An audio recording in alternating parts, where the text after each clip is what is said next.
ഞാൻ പറയുന്നത് കേൾക്കുന്നുണ്ടോ? കേൾക്കുന്നുണ്ടോ? സർ കേൾക്കുന്നുണ്ട്. Okay thank you. ഓക്കെ അപ്പോൾ നമുക്ക് പിന്നെ എല്ലാവരും ജോയിൻ ചെയ്യുമെന്ന് വിചാരിക്കുന്നത്. പിന്നെ ഓപ്പൺ ആകട്ടെ. ഓക്കെ,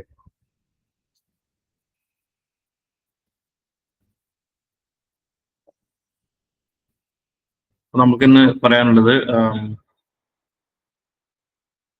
റിസർച്ച് പേപ്പറിലെ മൂന്നാമത്തെ ബ്ലോക്കാണ്. ഇത് വളരെ സിമ്പിൾ ആയിട്ടുള്ള ഒരു ബ്ലോക്കാണ്. അതുകൊണ്ട് നമുക്കതൊരു പെട്ടെന്ന് 2 മണിക്കൂർ കൊണ്ട് എടുക്കാവുന്നതേ ഉള്ളൂ.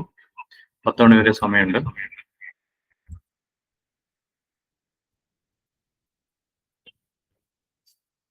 ഞാൻ എൻ്റെ പ്രസന്റേഷൻ ഒന്ന് ഓണാക്കി.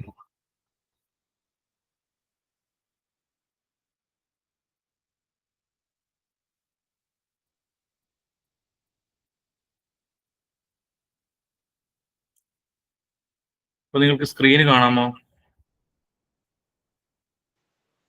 കാണുന്നുണ്ട് സർ.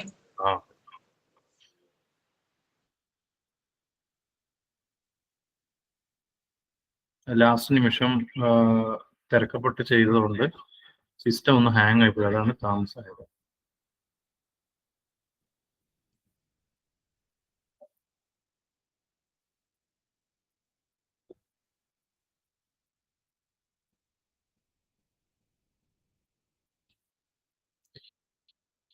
ഇന്ന് നമുക്ക് എടുക്കാനുള്ള മൂന്നാമത്തെ ബ്ലോക്കാണ്. അതിൽ പിന്നെ നമുക്ക് ആദ്യം പറയാനുള്ളത് ഈ ഇൻഡക്റ്റീവ് ഡിഡക്റ്റീവ് ലോജിക്കിനെ കുറിച്ചാണ്. നമുക്ക് റിസർച്ച് നടത്തുമ്പോൾ നമുക്ക് രണ്ടാലൊരു രീതിയിൽ റിസർച്ച് നടത്താം. നമ്മൾ ഇത്ര ഒരു പിന്നെ ഇത്തരം നമുക്ക് എന്താ പറയുക 1, 2, 3, 2 ബ്ലോക്കുകളിലായിട്ട് നമ്മൾ ഒരുപാട് കാര്യം ഡിസ്കസ് ചെയ്തു എങ്ങനെയാണ് റിസർച്ച് നടത്തേണ്ടതെന്നുള്ള വിഷയമാണ്. പിന്നെ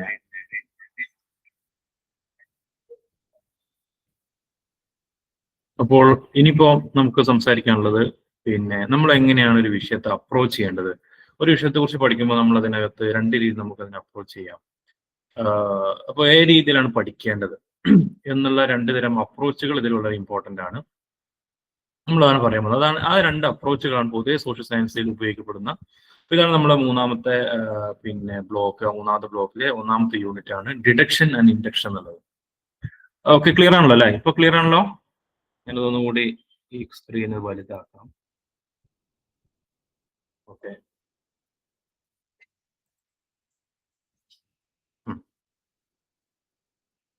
അല്ലേ? ക്ലിയർ അല്ലേ ലേണേഴ്സ്? സ്ക്രീന് കാണുകയും എന്റെ സൗണ്ട് കേൾക്കുകയും ചെയ്യുന്നില്ലേ? ഓക്കെ, ഞാൻ ആദ്യമായി നിങ്ങളോട് ക്ഷമ ചോദിക്കുകയാണ്. കുറച്ച് വൈകിപ്പോയത് കാരണം ടെക്നിക്കൽ എററാണ്. ഇനി കുഴപ്പമില്ല, നമുക്കത് മാനേജ് ചെയ്യാം. അപ്പൊ രണ്ടാമത്തെ രീതിയിൽ നമുക്ക് റിസർച്ച് നടത്താം. ഇൻഡക്ഷൻ, ഡിഡക്ഷൻ എന്നുള്ള 2 രീതിയിലാണ് നമുക്ക് റിസർച്ച് നടത്താൻ കഴിയുന്നത്. അതായത് ഒരു കാര്യത്തിൽ നമ്മളൊരു വിഷയത്തെ കുറിച്ച് പഠിക്കുമ്പോൾ നമുക്ക് എങ്ങനെയാണ് അത് അപ്രോച്ച് ചെയ്യാന്നുള്ളതാണ്. അപ്പൊ പൊതുവെ സോഷ്യൽ സയൻസിലെ ഈ പൊതുവെ 2 രീതിയാണ് അവലംബിക്കപ്പെടുന്നത്. ഒന്ന് ഡിഡക്ഷനും മറ്റൊന്ന് ഇൻഡക്ഷനും. ഈ ഡിഡക്ഷൻ എന്ന് പറയുന്നത് അതിന്റെ അർത്ഥം തന്നെ ഈ കുറയ്ക്കുക എന്നുള്ളതാണ്. അതായത് മുകളിൽ നിന്ന് താഴേക്ക് വരിക എന്നുള്ളതാണ് ഉദ്ദേശിക്കുന്നത്. അപ്പോൾ റിസർച്ചിൽ ഇത് അങ്ങനെ ഉദ്ദേശിക്കുന്നത് ഇത്രയേ ഉള്ളൂ. നമ്മളൊരു ഓൾറെഡി നമ്മൾ എക്സിസ്റ്റിംഗ് ആയിട്ടുള്ള നിലവിലുള്ള ഒരു സിദ്ധാന്തം, നമ്മൾ അംഗീകരിക്കുന്ന സിദ്ധാന്തം വെച്ചിട്ട് മറ്റു ഓരോ വിഷയങ്ങൾ പഠിക്കുക എന്നുള്ളതാണ്. നമുക്ക് ഓൾറെഡി ഒരു വിഷയത്തെ കുറിച്ച് പിന്നെ ഒരു സിദ്ധാന്തം ഉണ്ട്. അപ്പൊ അത് വെച്ചിട്ട് എന്താണ് നമ്മൾ മറ്റു ചെറിയ ഓരോ പെർട്ടിക്കുലർ വിഷയത്തെ കുറിച്ച് പഠിക്കണം. ഒരു ഉദാഹരണം പറയുകയാണെങ്കിൽ നമ്മളിപ്പോ ന്യൂട്ടന്റെ ചലന സിദ്ധാന്തം, അതായത് നമ്മളിപ്പോ ഒരു വസ്തുവിന്റെ മേലെ എത്രമാത്രമാണ് നമ്മൾ പിന്നെ ഒരു ഫോഴ്സ് നമ്മൾ അപ്ലൈ ചെയ്യുന്നത്, അതനുസരിച്ച് അതിന്റെ വേഗത കൂടുക. ഇങ്ങനെയുള്ള ഒരുപാട് ചലന നിയമങ്ങളൊക്കെ നമുക്കറിയാലോ. ലോസ് ഓഫ് മോഷൻസ് നമുക്കറിയാം, പ്രിൻസിപ്പിൾസ് ഓഫ് മോഷൻസ് നമ്മൾ സ്കൂളിലൊക്കെ പഠിച്ചതാണ്. അപ്പൊ ആ ചലന സിദ്ധാന്തം ഒരിക്കലും തെറ്റില്ല എന്ന് നമ്മൾ വിശ്വസിക്കുന്നു, അല്ലെങ്കിൽ അത് കൃത്യമാണെന്നല്ല. അപ്പൊ ആ ചലന സിദ്ധാന്തം വെച്ചുകൊണ്ട് നമ്മൾ എന്താണ് അത് അംഗീകരിച്ചുകൊണ്ട് അതനുസരിച്ച് മറ്റുള്ള ഓരോ കാര്യത്തെ കുറിച്ച് പഠിക്കുകയാണ്. എന്നിട്ട് അത് ഈ ചലന സിദ്ധാന്തം വെച്ചിട്ട് പഠിച്ചിട്ട് ഇതുമായി ബന്ധപ്പെട്ട ഒരു കൺക്ലൂഷനിലേക്ക് എത്തുന്നു. അതാണ് ഡിഡക്ഷൻ എന്ന് പറയുന്നത്. ഇനി ഇൻഡക്ഷൻ എന്ന് പറയുന്നത് നേരെ തിരിച്ചാണ്. നമ്മൾ നേരത്തെ പറഞ്ഞ അത്തരത്തിലുള്ള വലിയ സിദ്ധാന്തങ്ങളിലേക്ക് എത്തുന്നത് നമ്മൾ ഓരോ പെർട്ടിക്കുലർ എക്സാമ്പിൾ പഠിച്ചുകൊണ്ട് ആ രീതിയിലാണ്. ഓക്കെ, അപ്പോൾ ഓരോ കാര്യത്തെ കുറിച്ച് ഇത് നിങ്ങൾ മനസ്സിലാൻ വേണ്ടിയിട്ട് ഞാൻ പൊതുവെ ക്ലാസ് എടുക്കുമ്പോൾ പറയുന്ന ഒരു ഉദാഹരണം പറയാം. പൊതുവെ ഈ ഡിഡക്ഷൻ ഇൻഡക്ഷൻ കുട്ടികളെ മനസ്സിലാക്കാൻ വേണ്ടിയിട്ട് ഉപയോഗിക്കുന്ന ഉദാഹരണമാണ്. അപ്പൊ ഡിഡക്ഷൻ എന്ന് പറഞ്ഞാൽ നമ്മളിപ്പോ ഫോർ എക്സാമ്പിൾ ഈ ഓൾ മെൻ ആർ മോർട്ടൽ, അല്ലെ? എല്ലാ മനുഷ്യരും മരിക്കും എന്നുള്ള സിദ്ധാന്തം, ഓൾ മെൻ ആർ മോർട്ടൽ എന്നുള്ള സിദ്ധാന്തം നമ്മൾ പിന്നെ എല്ലാ മനുഷ്യരും മരിക്കുമ്പോൾ നമുക്കൊക്കെ അറിയാം. അതില് നമുക്ക് ആർക്കും സംശയമൊന്നുമില്ല. നിങ്ങൾ എല്ലാവരും മൈക്ക് മ്യൂട്ട് ചെയ്ത് വെക്കുക കേട്ടോ, സൗണ്ട് വരുന്നുണ്ട്. അപ്പൊ നമുക്കറിയാം ആ സിദ്ധാന്തം വെച്ചുകൊണ്ട് നമ്മൾ എന്താണ് പിന്നെ ഓൾ മെൻ ആർ മോർട്ടൽ എന്നുള്ള ഒരു സിദ്ധാന്തം നമുക്കറിയാം.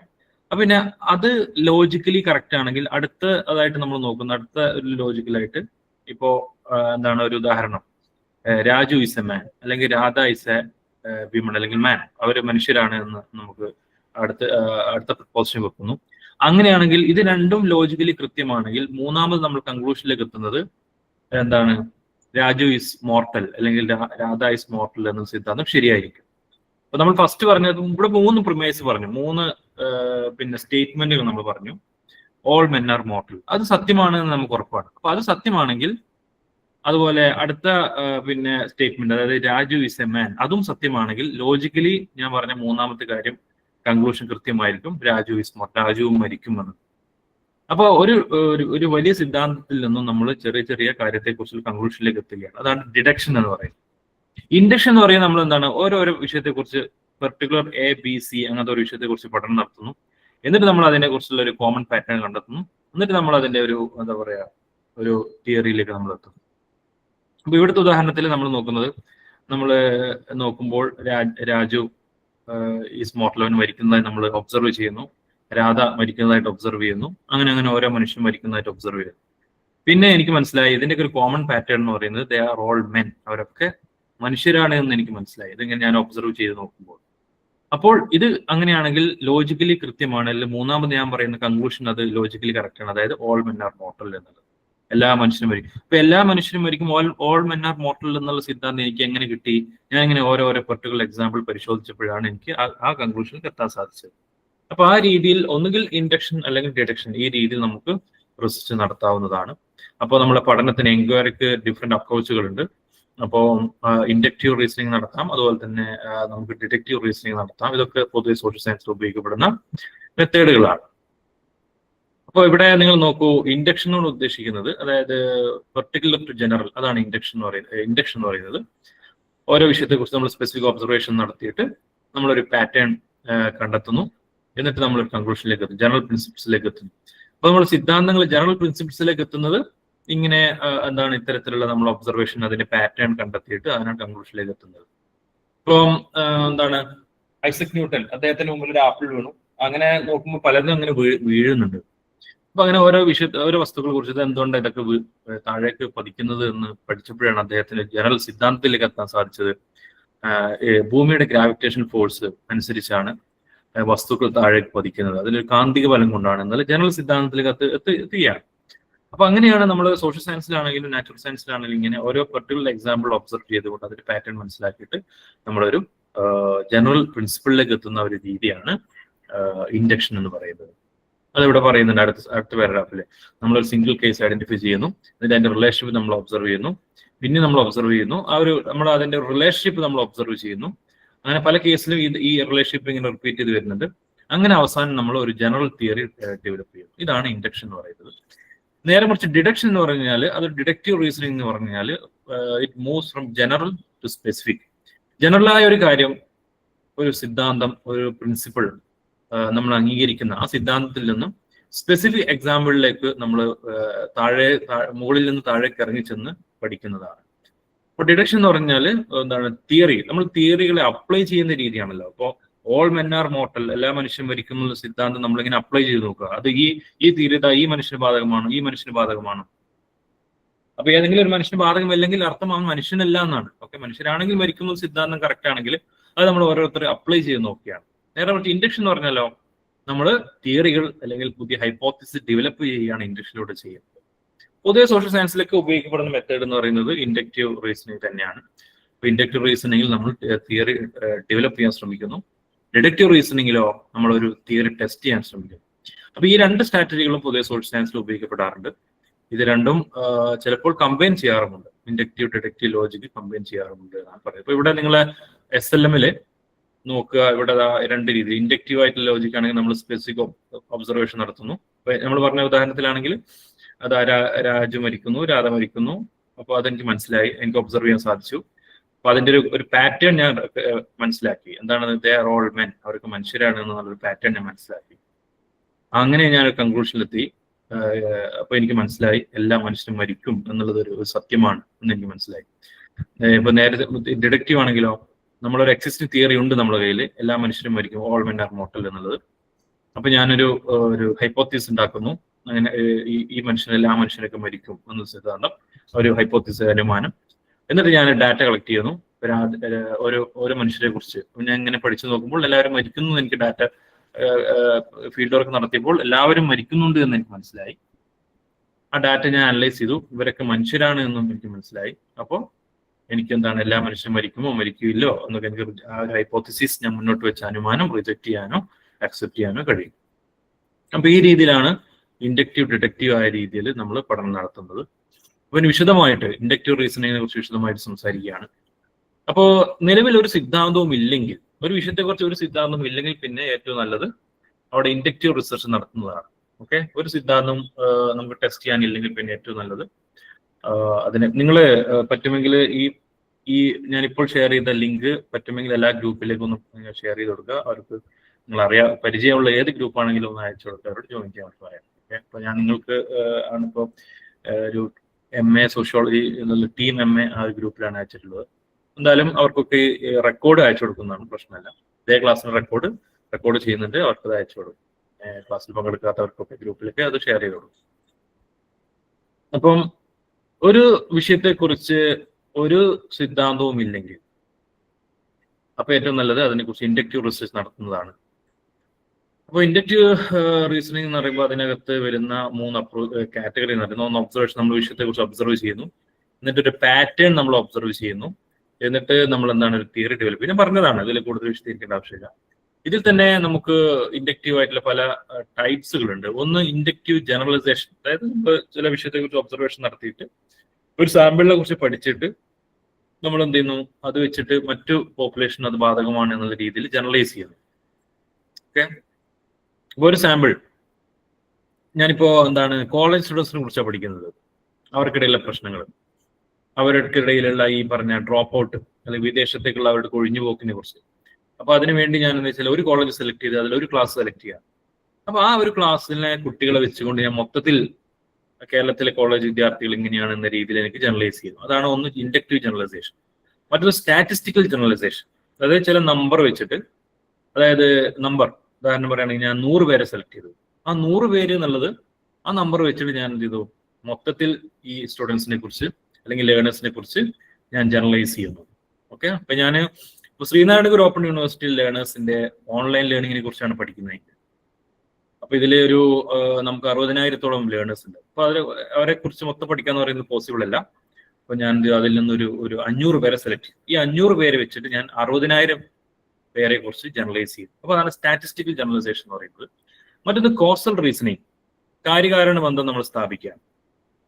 ഇപ്പൊ ഒരു വിഷയം സംഭവിക്കുകയാണെങ്കിൽ അതിന് കാരണം ഇതാണ് എന്ന് ഞാൻ കണ്ടെത്തുക. അതൊക്കെ നമ്മൾ ഇൻഡക്റ്റീവ് റീസണിങ്ങിന്റെ ഭാഗമാണ്. ഓക്കെ, ഇപ്പോ എന്താണ് മഴ പെയ്യുകയാണെങ്കിൽ അപ്പോൾ അവിടെ എന്താണ് അതിന് പിന്നിൽ മേഘങ്ങളോ അല്ലെങ്കിൽ മറ്റെന്തെങ്കിലും കാരണങ്ങൾ ഉണ്ട് എന്നുള്ളത് അതൊരു കോസൽ റീസണിങ് ആണല്ലോ.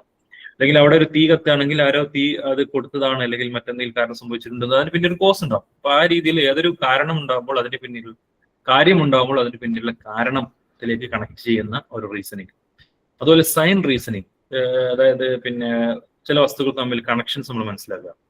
ഓക്കെ, ഇപ്പോൾ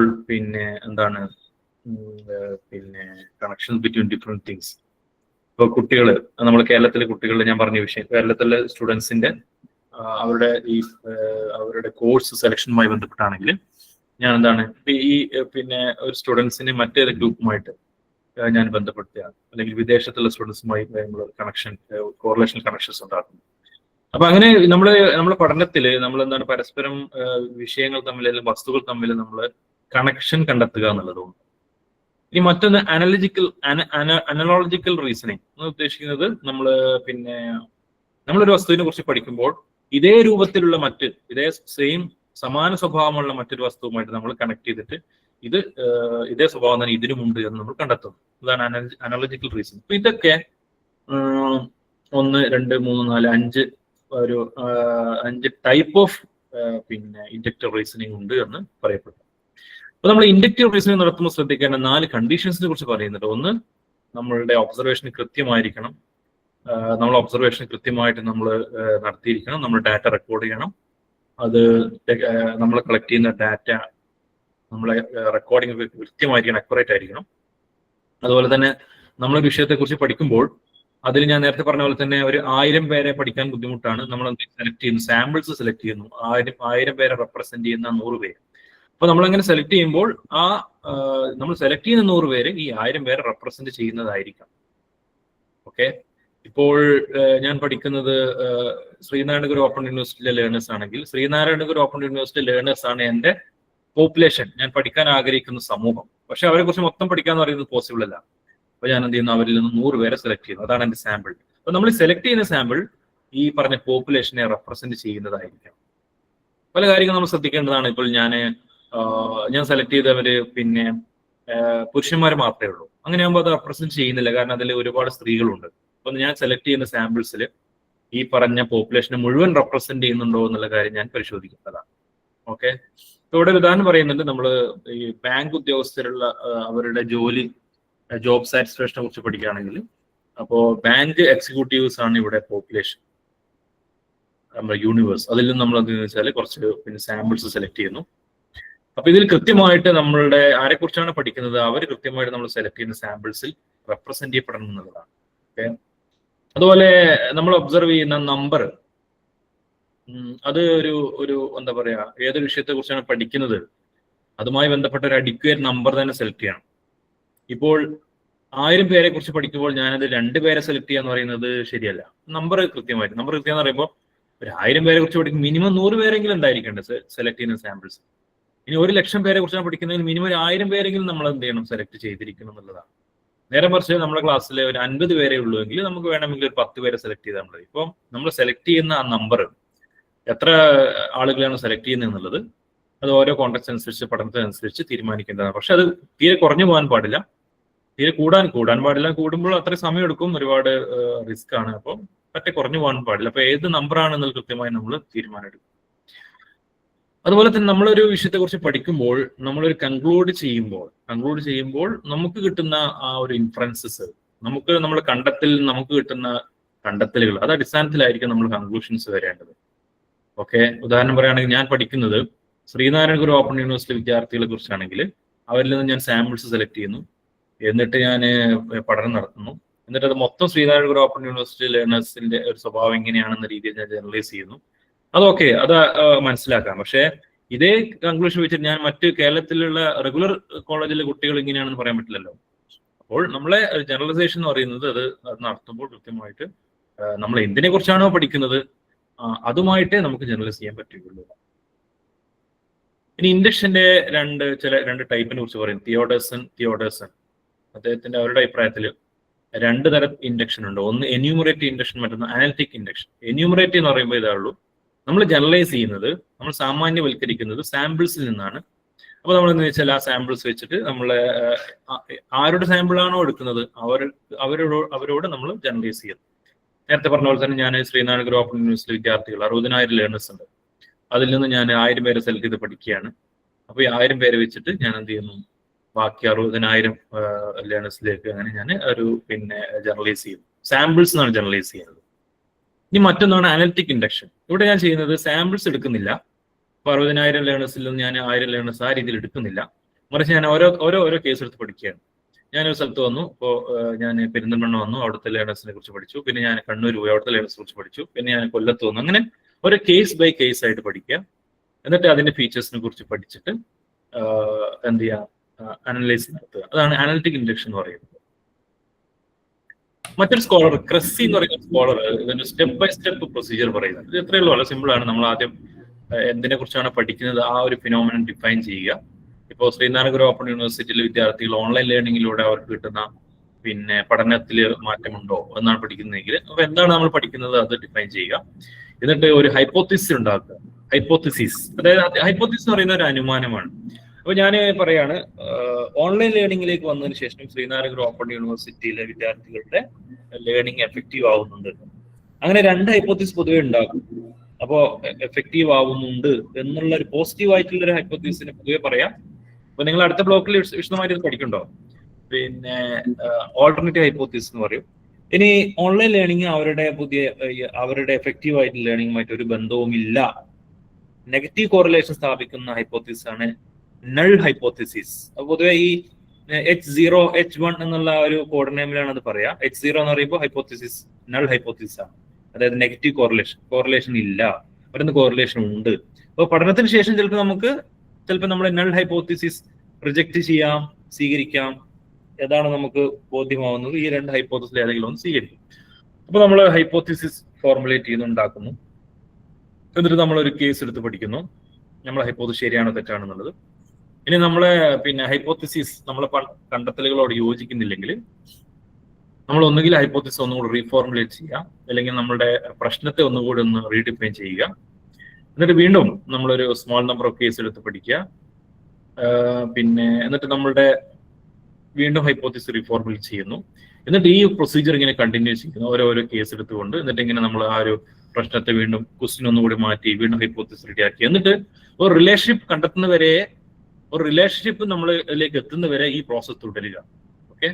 അപ്പോ ഈ ഒരു തെളിവിന് വേണ്ടിയിട്ട് നമ്മൾ ഓരോ കേസും ഇതിന് പുറമെയുള്ള മറ്റു കേസുകൾ പരിശോധിക്കുക. അതൊക്കെ ഇതൊരു സ്കോളർ അഭിപ്രായമാണ്. അദ്ദേഹം ക്രസ്സി എന്ന് പറയുന്ന ഒരു സ്കോളർ അദ്ദേഹത്തിന്റെ സ്റ്റെപ്പ് ബൈ സ്റ്റെപ്പ് വിശദീകരിച്ചതാണ്. ഓക്കെ. ഇനി ഡിഡക്റ്റീവ് റിസർച്ച് അപ്രോച്ച് ഞാൻ പറഞ്ഞല്ലോ, ഇതുകൊണ്ട് ഉദ്ദേശിക്കുന്നത് നിലവിലുള്ള സിദ്ധാന്തങ്ങളെ ടെസ്റ്റ് ചെയ്യുക എന്നുള്ളതാണ്. ഇപ്പൊ നമ്മളെ കേസിൽ സോഷ്യോളജിയിലൊക്കെ നിങ്ങൾക്ക് എന്താണ്, ഇപ്പം ഒരു ഉദാഹരണത്തിന് നിങ്ങൾ ഏതെങ്കിലും ഒരു തിയറി പറയോ, ആരെങ്കിലും ഒരാള് കാർൽ മാർക്സിന്റെയോ അല്ലെങ്കിൽ മാക്സ് വെബറിന്റെയോ ഒക്കെ പഠിച്ചതല്ലേ, ഒരു തിയറി ജസ്റ്റ് പറഞ്ഞു, ഞാനത് ബാക്കി ഞാൻ പറഞ്ഞോളാം, ജസ്റ്റ് ആ ഒരു വാക്ക് മാത്രം നിങ്ങൾ പറഞ്ഞാൽ മതി. നിങ്ങൾ പഠിച്ച ഏതെങ്കിലും ഒരു സിദ്ധാന്തം. Divine right theory. Divine right അവർ പറഞ്ഞു. ഓക്കെ. അപ്പൊ ദുർഖൈമിന്റെ തിയറി ഓഫ് സൂയിസൈഡ്, അതായത് അദ്ദേഹത്തിന്റെ അഭിപ്രായത്തിൽ സൂയിസൈഡ് എന്ന് പറയുന്നത് സമൂഹത്തിലുള്ള ഐക്യവുമായി ബന്ധപ്പെട്ടുണ്ട്. സമൂഹത്തിൽ കൂടുതൽ ഐക്യമുള്ള സമൂഹത്തിൽ ഐക്യം കൂടിയാലും കുറയില്ല, അല്ലെങ്കിൽ ഐക്യത്തിന്റെ സമൂഹമായി ഒരു വ്യക്തി ഉണ്ടാക്കുന്ന ബന്ധം, അതിന്റെ ഏറ്റക്കുറച്ചിലുകൾ, ഇത് കൂടിയാലും കുറഞ്ഞാലും അത് സൂയിസൈഡ് ഉണ്ടാക്കുന്നുണ്ട്. അപ്പോൾ ഒരു പട്ടാളക്കാരൻ എന്ന് പറയുന്ന സമൂഹമായി ഭയങ്കര ഇന്റഗ്രേറ്റഡ് ആണ്. അപ്പം അതാണ് അദ്ദേഹത്തിന്റെ സൂയിസൈഡ് എന്ന് പറയുന്നത്. ഇനി ഇന്റഗ്രേഷൻ കുറവാണെങ്കിൽ, സമൂഹമായി തീരെ ഐക്യപ്പെടുന്നില്ല, അങ്ങനെയാണെങ്കിൽ ഒറ്റപ്പെടുമ്പോൾ ഉണ്ടാകുന്ന ഈഗോയിസ്റ്റിക് സൂയിസൈഡുകളുണ്ട്. അതൊരു സിദ്ധാന്തമാണ്. അപ്പൊ ആ സിദ്ധാന്തം ശരിയാണോ തെറ്റാണോ എന്ന് എനിക്ക് വേണമെങ്കിൽ ടെസ്റ്റ് ചെയ്യാം. ഞാൻ ഗ്രൗണ്ടിലേക്ക് ഇറങ്ങിയിട്ട് ഞാനിങ്ങനെ മൊത്തത്തിൽ നമ്മൾ കേരളത്തിൽ നടന്ന സൂയിസൈഡിനെ കുറിച്ച് ഡാറ്റ കളക്ട് ചെയ്യുന്നു. അപ്പം ഈ സോഷ്യൽ ഇന്റഗ്രേഷനും സൂയിസൈഡുമായിട്ട് കോറിലേഷൻ ഉണ്ട്, ഹൈപ്പോത്തസിസ് 1. കോറിലേഷൻ ഇല്ല, നൾ ഹൈപ്പോത്തസിസ്. ഞാൻ ഡാറ്റ കളക്ട് ചെയ്തിട്ട് എനിക്ക് മനസ്സിലായി ഇതുമായിട്ടൊരു ബന്ധവും ഇല്ല. അപ്പൊ ഞാൻ നൾ ഹൈപ്പോത്തസിസ് റിജക്ട് ചെയ്തിട്ട് റിലേഷൻ ബന്ധമില്ല, സോഷ്യൽ ഇന്റഗ്രേഷനും സാമൂഹികമായി ഉണ്ടാകുന്ന ഐക്യവും അതുപോലെ തന്നെ സൂയിസൈഡും തമ്മിൽ ബന്ധമില്ല എന്ന നൾ ഹൈപ്പോത്തസിസിനെ ഞാൻ അക്സെപ്റ്റ് ചെയ്യുന്നു. അപ്പൊ ആ രീതിയിൽ നമുക്ക് അതുപോലെ തന്നെ കാർൽ മാർക്സിന്റെ സിദ്ധാന്തം എന്ന് വെച്ചാൽ എപ്പോഴും തൊഴിലാളികൾക്കിടയിൽ എപ്പോഴും ഒരു തൊഴിലാളി ഐക്യം ഉണ്ടാവും, അവര് മുതലാളിമാർക്കെതിരെ സമരം നയിക്കും. അതാണ് ഒരു ലോകത്തിന്റെ യാഥാർത്ഥ്യം. അത് ആ ഒരു സിദ്ധാന്തം ശരിയാണ് തെറ്റാണെന്ന് പരിശോധിക്കാം. അല്ലെങ്കിൽ മാക്സ് വെബറിന്റെ റിലീജിയസ് വിശ്വാസികൾ, മതപരമായ വിശ്വാസം, പ്രത്യേകിച്ച് ക്രിസ്ത്യൻ സമൂഹത്തിനിടയിൽ, പ്രൊട്ടസ്റ്റന്റ് വിശ്വാസികൾക്കിടയിൽ ഇക്കണോമിക് ആക്ടിവിറ്റി കുറച്ചുകൂടി അവർ റേഷണലാണ്. അതുകൊണ്ട് അവർക്കിടയിൽ അവരാണ് ബിസിനസ്സിൽ കൂടുതൽ വിജയിക്കുന്നത്. കാരണം വെച്ചാൽ അവരുടെ വിശ്വാസം കുറച്ചുകൂടി റേഷണലൈസ് ചെയ്യപ്പെട്ടതാണ് കത്തോലിക്കരേക്കാൾ കൂടുതൽ. അപ്പൊ ആ ഒരു സിദ്ധാന്തം ശരിയാണോ തെറ്റാണെന്ന് എനിക്ക് വേണമെങ്കിൽ ഒരു പഠനം നടത്താം. അപ്പൊ ഈ രീതിയിൽ നിലവിലുള്ള സിദ്ധാന്തങ്ങളെ ടെസ്റ്റ് ചെയ്യാം. ഇതിന് പൊതുവെ ഒരു 5 സ്റ്റേജിനെ കുറിച്ച് പറയുന്നുണ്ട്. നമ്മൾ സിദ്ധാന്തം വെച്ച് തുടങ്ങുന്നു, എന്നിട്ട് ഒരു ഹൈപ്പോത്തസിസ് നമ്മൾ ഫോർമുലേറ്റ് ചെയ്യുന്നു, ഡാറ്റ കളക്ട് ചെയ്യുന്നു, ആ ഡാറ്റ അനലൈസ് ചെയ്യുന്നു, എന്നിട്ട് നിങ്ങൾ ഈ നൾ ഹൈപ്പോത്തസിസ് റിജക്ട് ചെയ്യുന്നോ ഇല്ലയോ എന്ന് നിങ്ങൾ തീരുമാനിക്കും. ഓക്കെ. അപ്പൊ ഇങ്ങനെ ഇവിടെ നമ്മൾ ചെയ്യുന്നെന്താ, ഇവിടെ നമ്മളൊരു മേജർ പ്രിമൈസ്, ഒരു വലിയ സിദ്ധാന്തം, പിന്നെ ഒരു ചെറിയ സിദ്ധാന്തം, എന്നിട്ട് അത് വെച്ചിട്ട് അതിന്റെ ഒരു റിലേഷൻ വെച്ച് നമ്മൾ കൺക്ലൂഷനിലേക്ക് എത്തും. ഈ പാരഗ്രാഫിൽ 106-ാമത്തെ പേജ് ആട്ടോ, 106-ാമത്തെ പേജ്, അതിലുള്ള ഈ പാരഗ്രാഫ് ഞാനിവിടെ ഹൈലൈറ്റ് ചെയ്തിരിക്കുന്നു. അപ്പൊ ആ പാരഗ്രാഫിൽ പറഞ്ഞ വിഷയം ശരിക്കും ഇവിടെ നമ്മൾ ചെയ്യുന്നത് ഈ ഡിഡക്റ്റീവ് ലോജിക്കില് ഒരു മേജർ പ്രിമൈസ് എടുക്കുന്നു, വലിയ സിദ്ധാന്തം, പിന്നെ അടുത്ത ചെറിയ സിദ്ധാന്തം എടുക്കുന്നു, എന്നിട്ട് അതിന്റെ കൺക്ലൂഷൻ ഉണ്ടാക്കുന്നു. ഇതുപോലെ നേരത്തെ പറഞ്ഞ പോലെ തന്നെ എല്ലാ മനുഷ്യരും മരിക്കും, മേജർ പ്രിമൈസ്. രാജു ഒരു മനുഷ്യനാണ്, മൈനർ പ്രിമൈസ്. ഇനി കൺക്ലൂഷനിലേക്ക് എത്തുന്നു, എന്ത് രാജു മരിക്കുമെന്നുള്ളത്. അപ്പൊ ഇങ്ങനെ ഒരു മേജർ പ്രിമൈസ്, നമ്മൾ മേജർ പ്രിമൈസ് എന്ന് വെച്ചാൽ ഒരു വലിയ ഒരു സിദ്ധാന്തം നമ്മൾ ആദ്യമേ പ്രീവിയസ്ലി എസ്റ്റാബ്ലിഷ് ആയിട്ടുള്ള ഒരു ജനറലൈസേഷൻ ആണ്. എന്നിട്ട് നമ്മൾ ഒരു പെർട്ടിക്കുലർ കേസ് വെച്ച് നമ്മൾ അനലൈസ് ചെയ്യുന്നു. എന്നിട്ട് നമ്മൾ ഇത് തമ്മിലുള്ള ലോജിക്കൽ റിലേഷൻഷിപ്പ് നമ്മൾ എസ്റ്റാബ്ലിഷ് ചെയ്തിട്ട് ഒരു കൺക്ലൂഷനിലേക്ക് എത്തും. ഓക്കെ, അപ്പോ പൊതുവെ ഈ സയൻസിലൊക്കെ നടക്കുന്നത് എന്താണ്, സയന്റിഫിക് ഇൻവെസ്റ്റിഗേഷനിലൊക്കെ പൊതുവെ ഡിഡക്റ്റീവ് ആയിട്ടുള്ള റിസർച്ചാണ് നടക്കുന്നത്, അല്ലേ? കാരണം നമ്മളിപ്പോ ന്യൂട്ടന്റെ ചലന സിദ്ധാന്തം വെച്ചിട്ടാണ് നമ്മൾ മുന്നോട്ട് പോകുന്നതെങ്കിൽ അതൊരു ഡിഡക്റ്റീവ് ലോജിക്കാണ്. അങ്ങനെ പഠിച്ച് വേണമെങ്കിൽ ചില പുതിയ സിദ്ധാന്തങ്ങൾ, എന്താണ് ഈ നമ്മളെ ഐൻസ്റ്റീന്റെ തിയറി ഓഫ് റിലേറ്റിവിറ്റി ഒക്കെ ഈ രീതിയിൽ പുതിയ ന്യൂട്ടന്റെ സിദ്ധാന്തത്തെ റീഫോർമുലേറ്റ് ചെയ്തിട്ടുള്ള ചില സിദ്ധാന്തങ്ങൾ. അപ്പൊ ഇങ്ങനെ പഠനങ്ങൾ നടന്നുകൊണ്ടിരിക്കുകയാണ്. അപ്പോൾ പഠനങ്ങൾ നടക്കുമ്പോൾ പൊതുവെ എല്ലാ പഠനങ്ങളും തുടങ്ങുന്നത് എക്സിസ്റ്റിംഗ് ആയിട്ടുള്ള തിയറി വെച്ചിട്ടാണ്. ഈ പറയുന്നത് ക്ലിയർ ആയല്ലോ? യെസ് ഓർ നോ പറയൂ, എന്നാൽ എനിക്ക് അടുത്ത യൂണിറ്റിലേക്ക് പോവാം.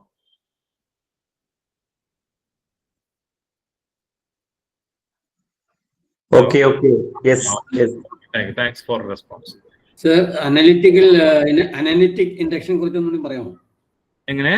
അനലിറ്റിക് ഇൻഡക്ഷൻ, അതിന്റെ ആ പ്രൊസീജിയർ എങ്ങനെയാണ്?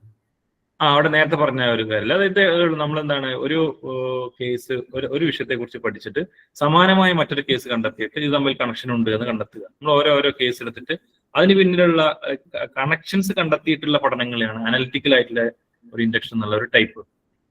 അപ്പൊ അതിന്റെ സാമ്പിൾ സൈസ് എങ്ങനെയായിരിക്കും? അതിന്റെ സാമ്പിൾ സൈസ് പറഞ്ഞല്ലോ, അത് ഓരോ കേസ് അടിസ്ഥാനത്തിൽ. ഇപ്പൊ ഇനിയിപ്പോ സാമ്പിൾ എടുക്കാതെ തന്നെ നമുക്ക് കേസ് ബൈ കേസ് അനലൈസ് ചെയ്യാം, അങ്ങനെ ചെയ്യാന്ന് പറഞ്ഞില്ല. പൊതുവെ അനലിറ്റിക്കൽ വലിയൊരു സ്റ്റഡി ആവില്ലേ, ടൈം കൺസ്യൂമിംഗ് ആയിട്ട്? അതെ, സാമ്പിൾസ് കൂടുതലാണെങ്കിൽ അത് ടൈം കൺസ്യൂമിംഗ് ആയിരിക്കും.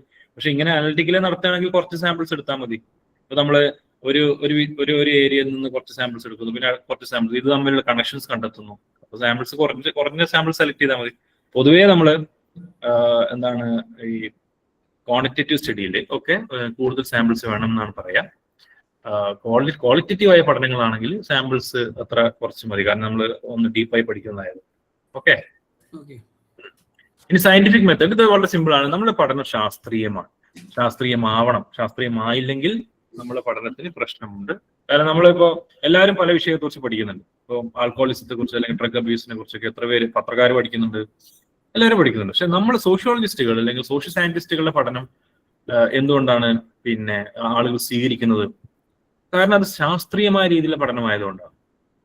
പത്രക്കാരൊരു സ്ഥലത്ത് ചെന്നുകൊണ്ട് എന്താണ് പിന്നെ പല വിഷയത്തെ കുറിച്ച് ഇപ്പൊ നമ്മൾ വായിക്കുന്ന പത്രങ്ങളിലൊക്കെ ഇങ്ങനെ പരമ്പരയൊക്കെ വരാറില്ലേ, കേരളത്തിൽ നടക്കുന്ന പിന്നെ മയക്കുമരുന്ന് അല്ലെങ്കിൽ കേരളത്തിൽ നടന്നുകൊണ്ടിരിക്കുന്ന കൂട്ടക്കൊലകളെ കുറിച്ച്, കുട്ടികൾക്കിടയിൽ സംഭവിക്കുന്ന ഇത്തരത്തിലുള്ള മയക്കുമരുന്നിന്റെ പിന്നെ ഇതിനെ കുറിച്ച്, അല്ലെങ്കിൽ ഈ ആളുകളുടെ കള്ളുകൂടി അത്തരത്തിലുള്ള പിന്നെ ഒരു അടിമപ്പെടുന്നത്, അല്ലെങ്കിൽ സ്ത്രീകൾക്കെതിരെയുള്ള അതിക്രമങ്ങളെ കുറിച്ചൊക്കെ പത്രക്കാരും പഠിക്കുന്നുണ്ട്. ജേർണലിസ്റ്റിക് എൻക്വയറിയാണ്, അവർ ഡാറ്റ കളക്ട് ചെയ്തിട്ടൊക്കെ പഠിക്കുന്നുണ്ട്. പക്ഷെ അത് ശാസ്ത്രീയമല്ല എന്നാണ് നമുക്ക് പറയാനുള്ളത്. കാരണം വെച്ചാൽ അത് ശാസ്ത്രീയമാണെന്ന് പറയണമെങ്കിൽ കൃത്യമായിട്ടുള്ള ചില പ്രൊസീജിയറുകൾ, ചില സ്റ്റെപ്പ് ബൈ സ്റ്റെപ്പ് ആയിട്ട് ചെയ്യേണ്ട കാര്യങ്ങൾ ചെയ്ത് അത് ഫൈൻഡിങ്സ് കൊണ്ടുവന്നാലാണ് അത് ശാസ്ത്രീയമായി എന്ന് പറയാൻ പറ്റുള്ളൂ.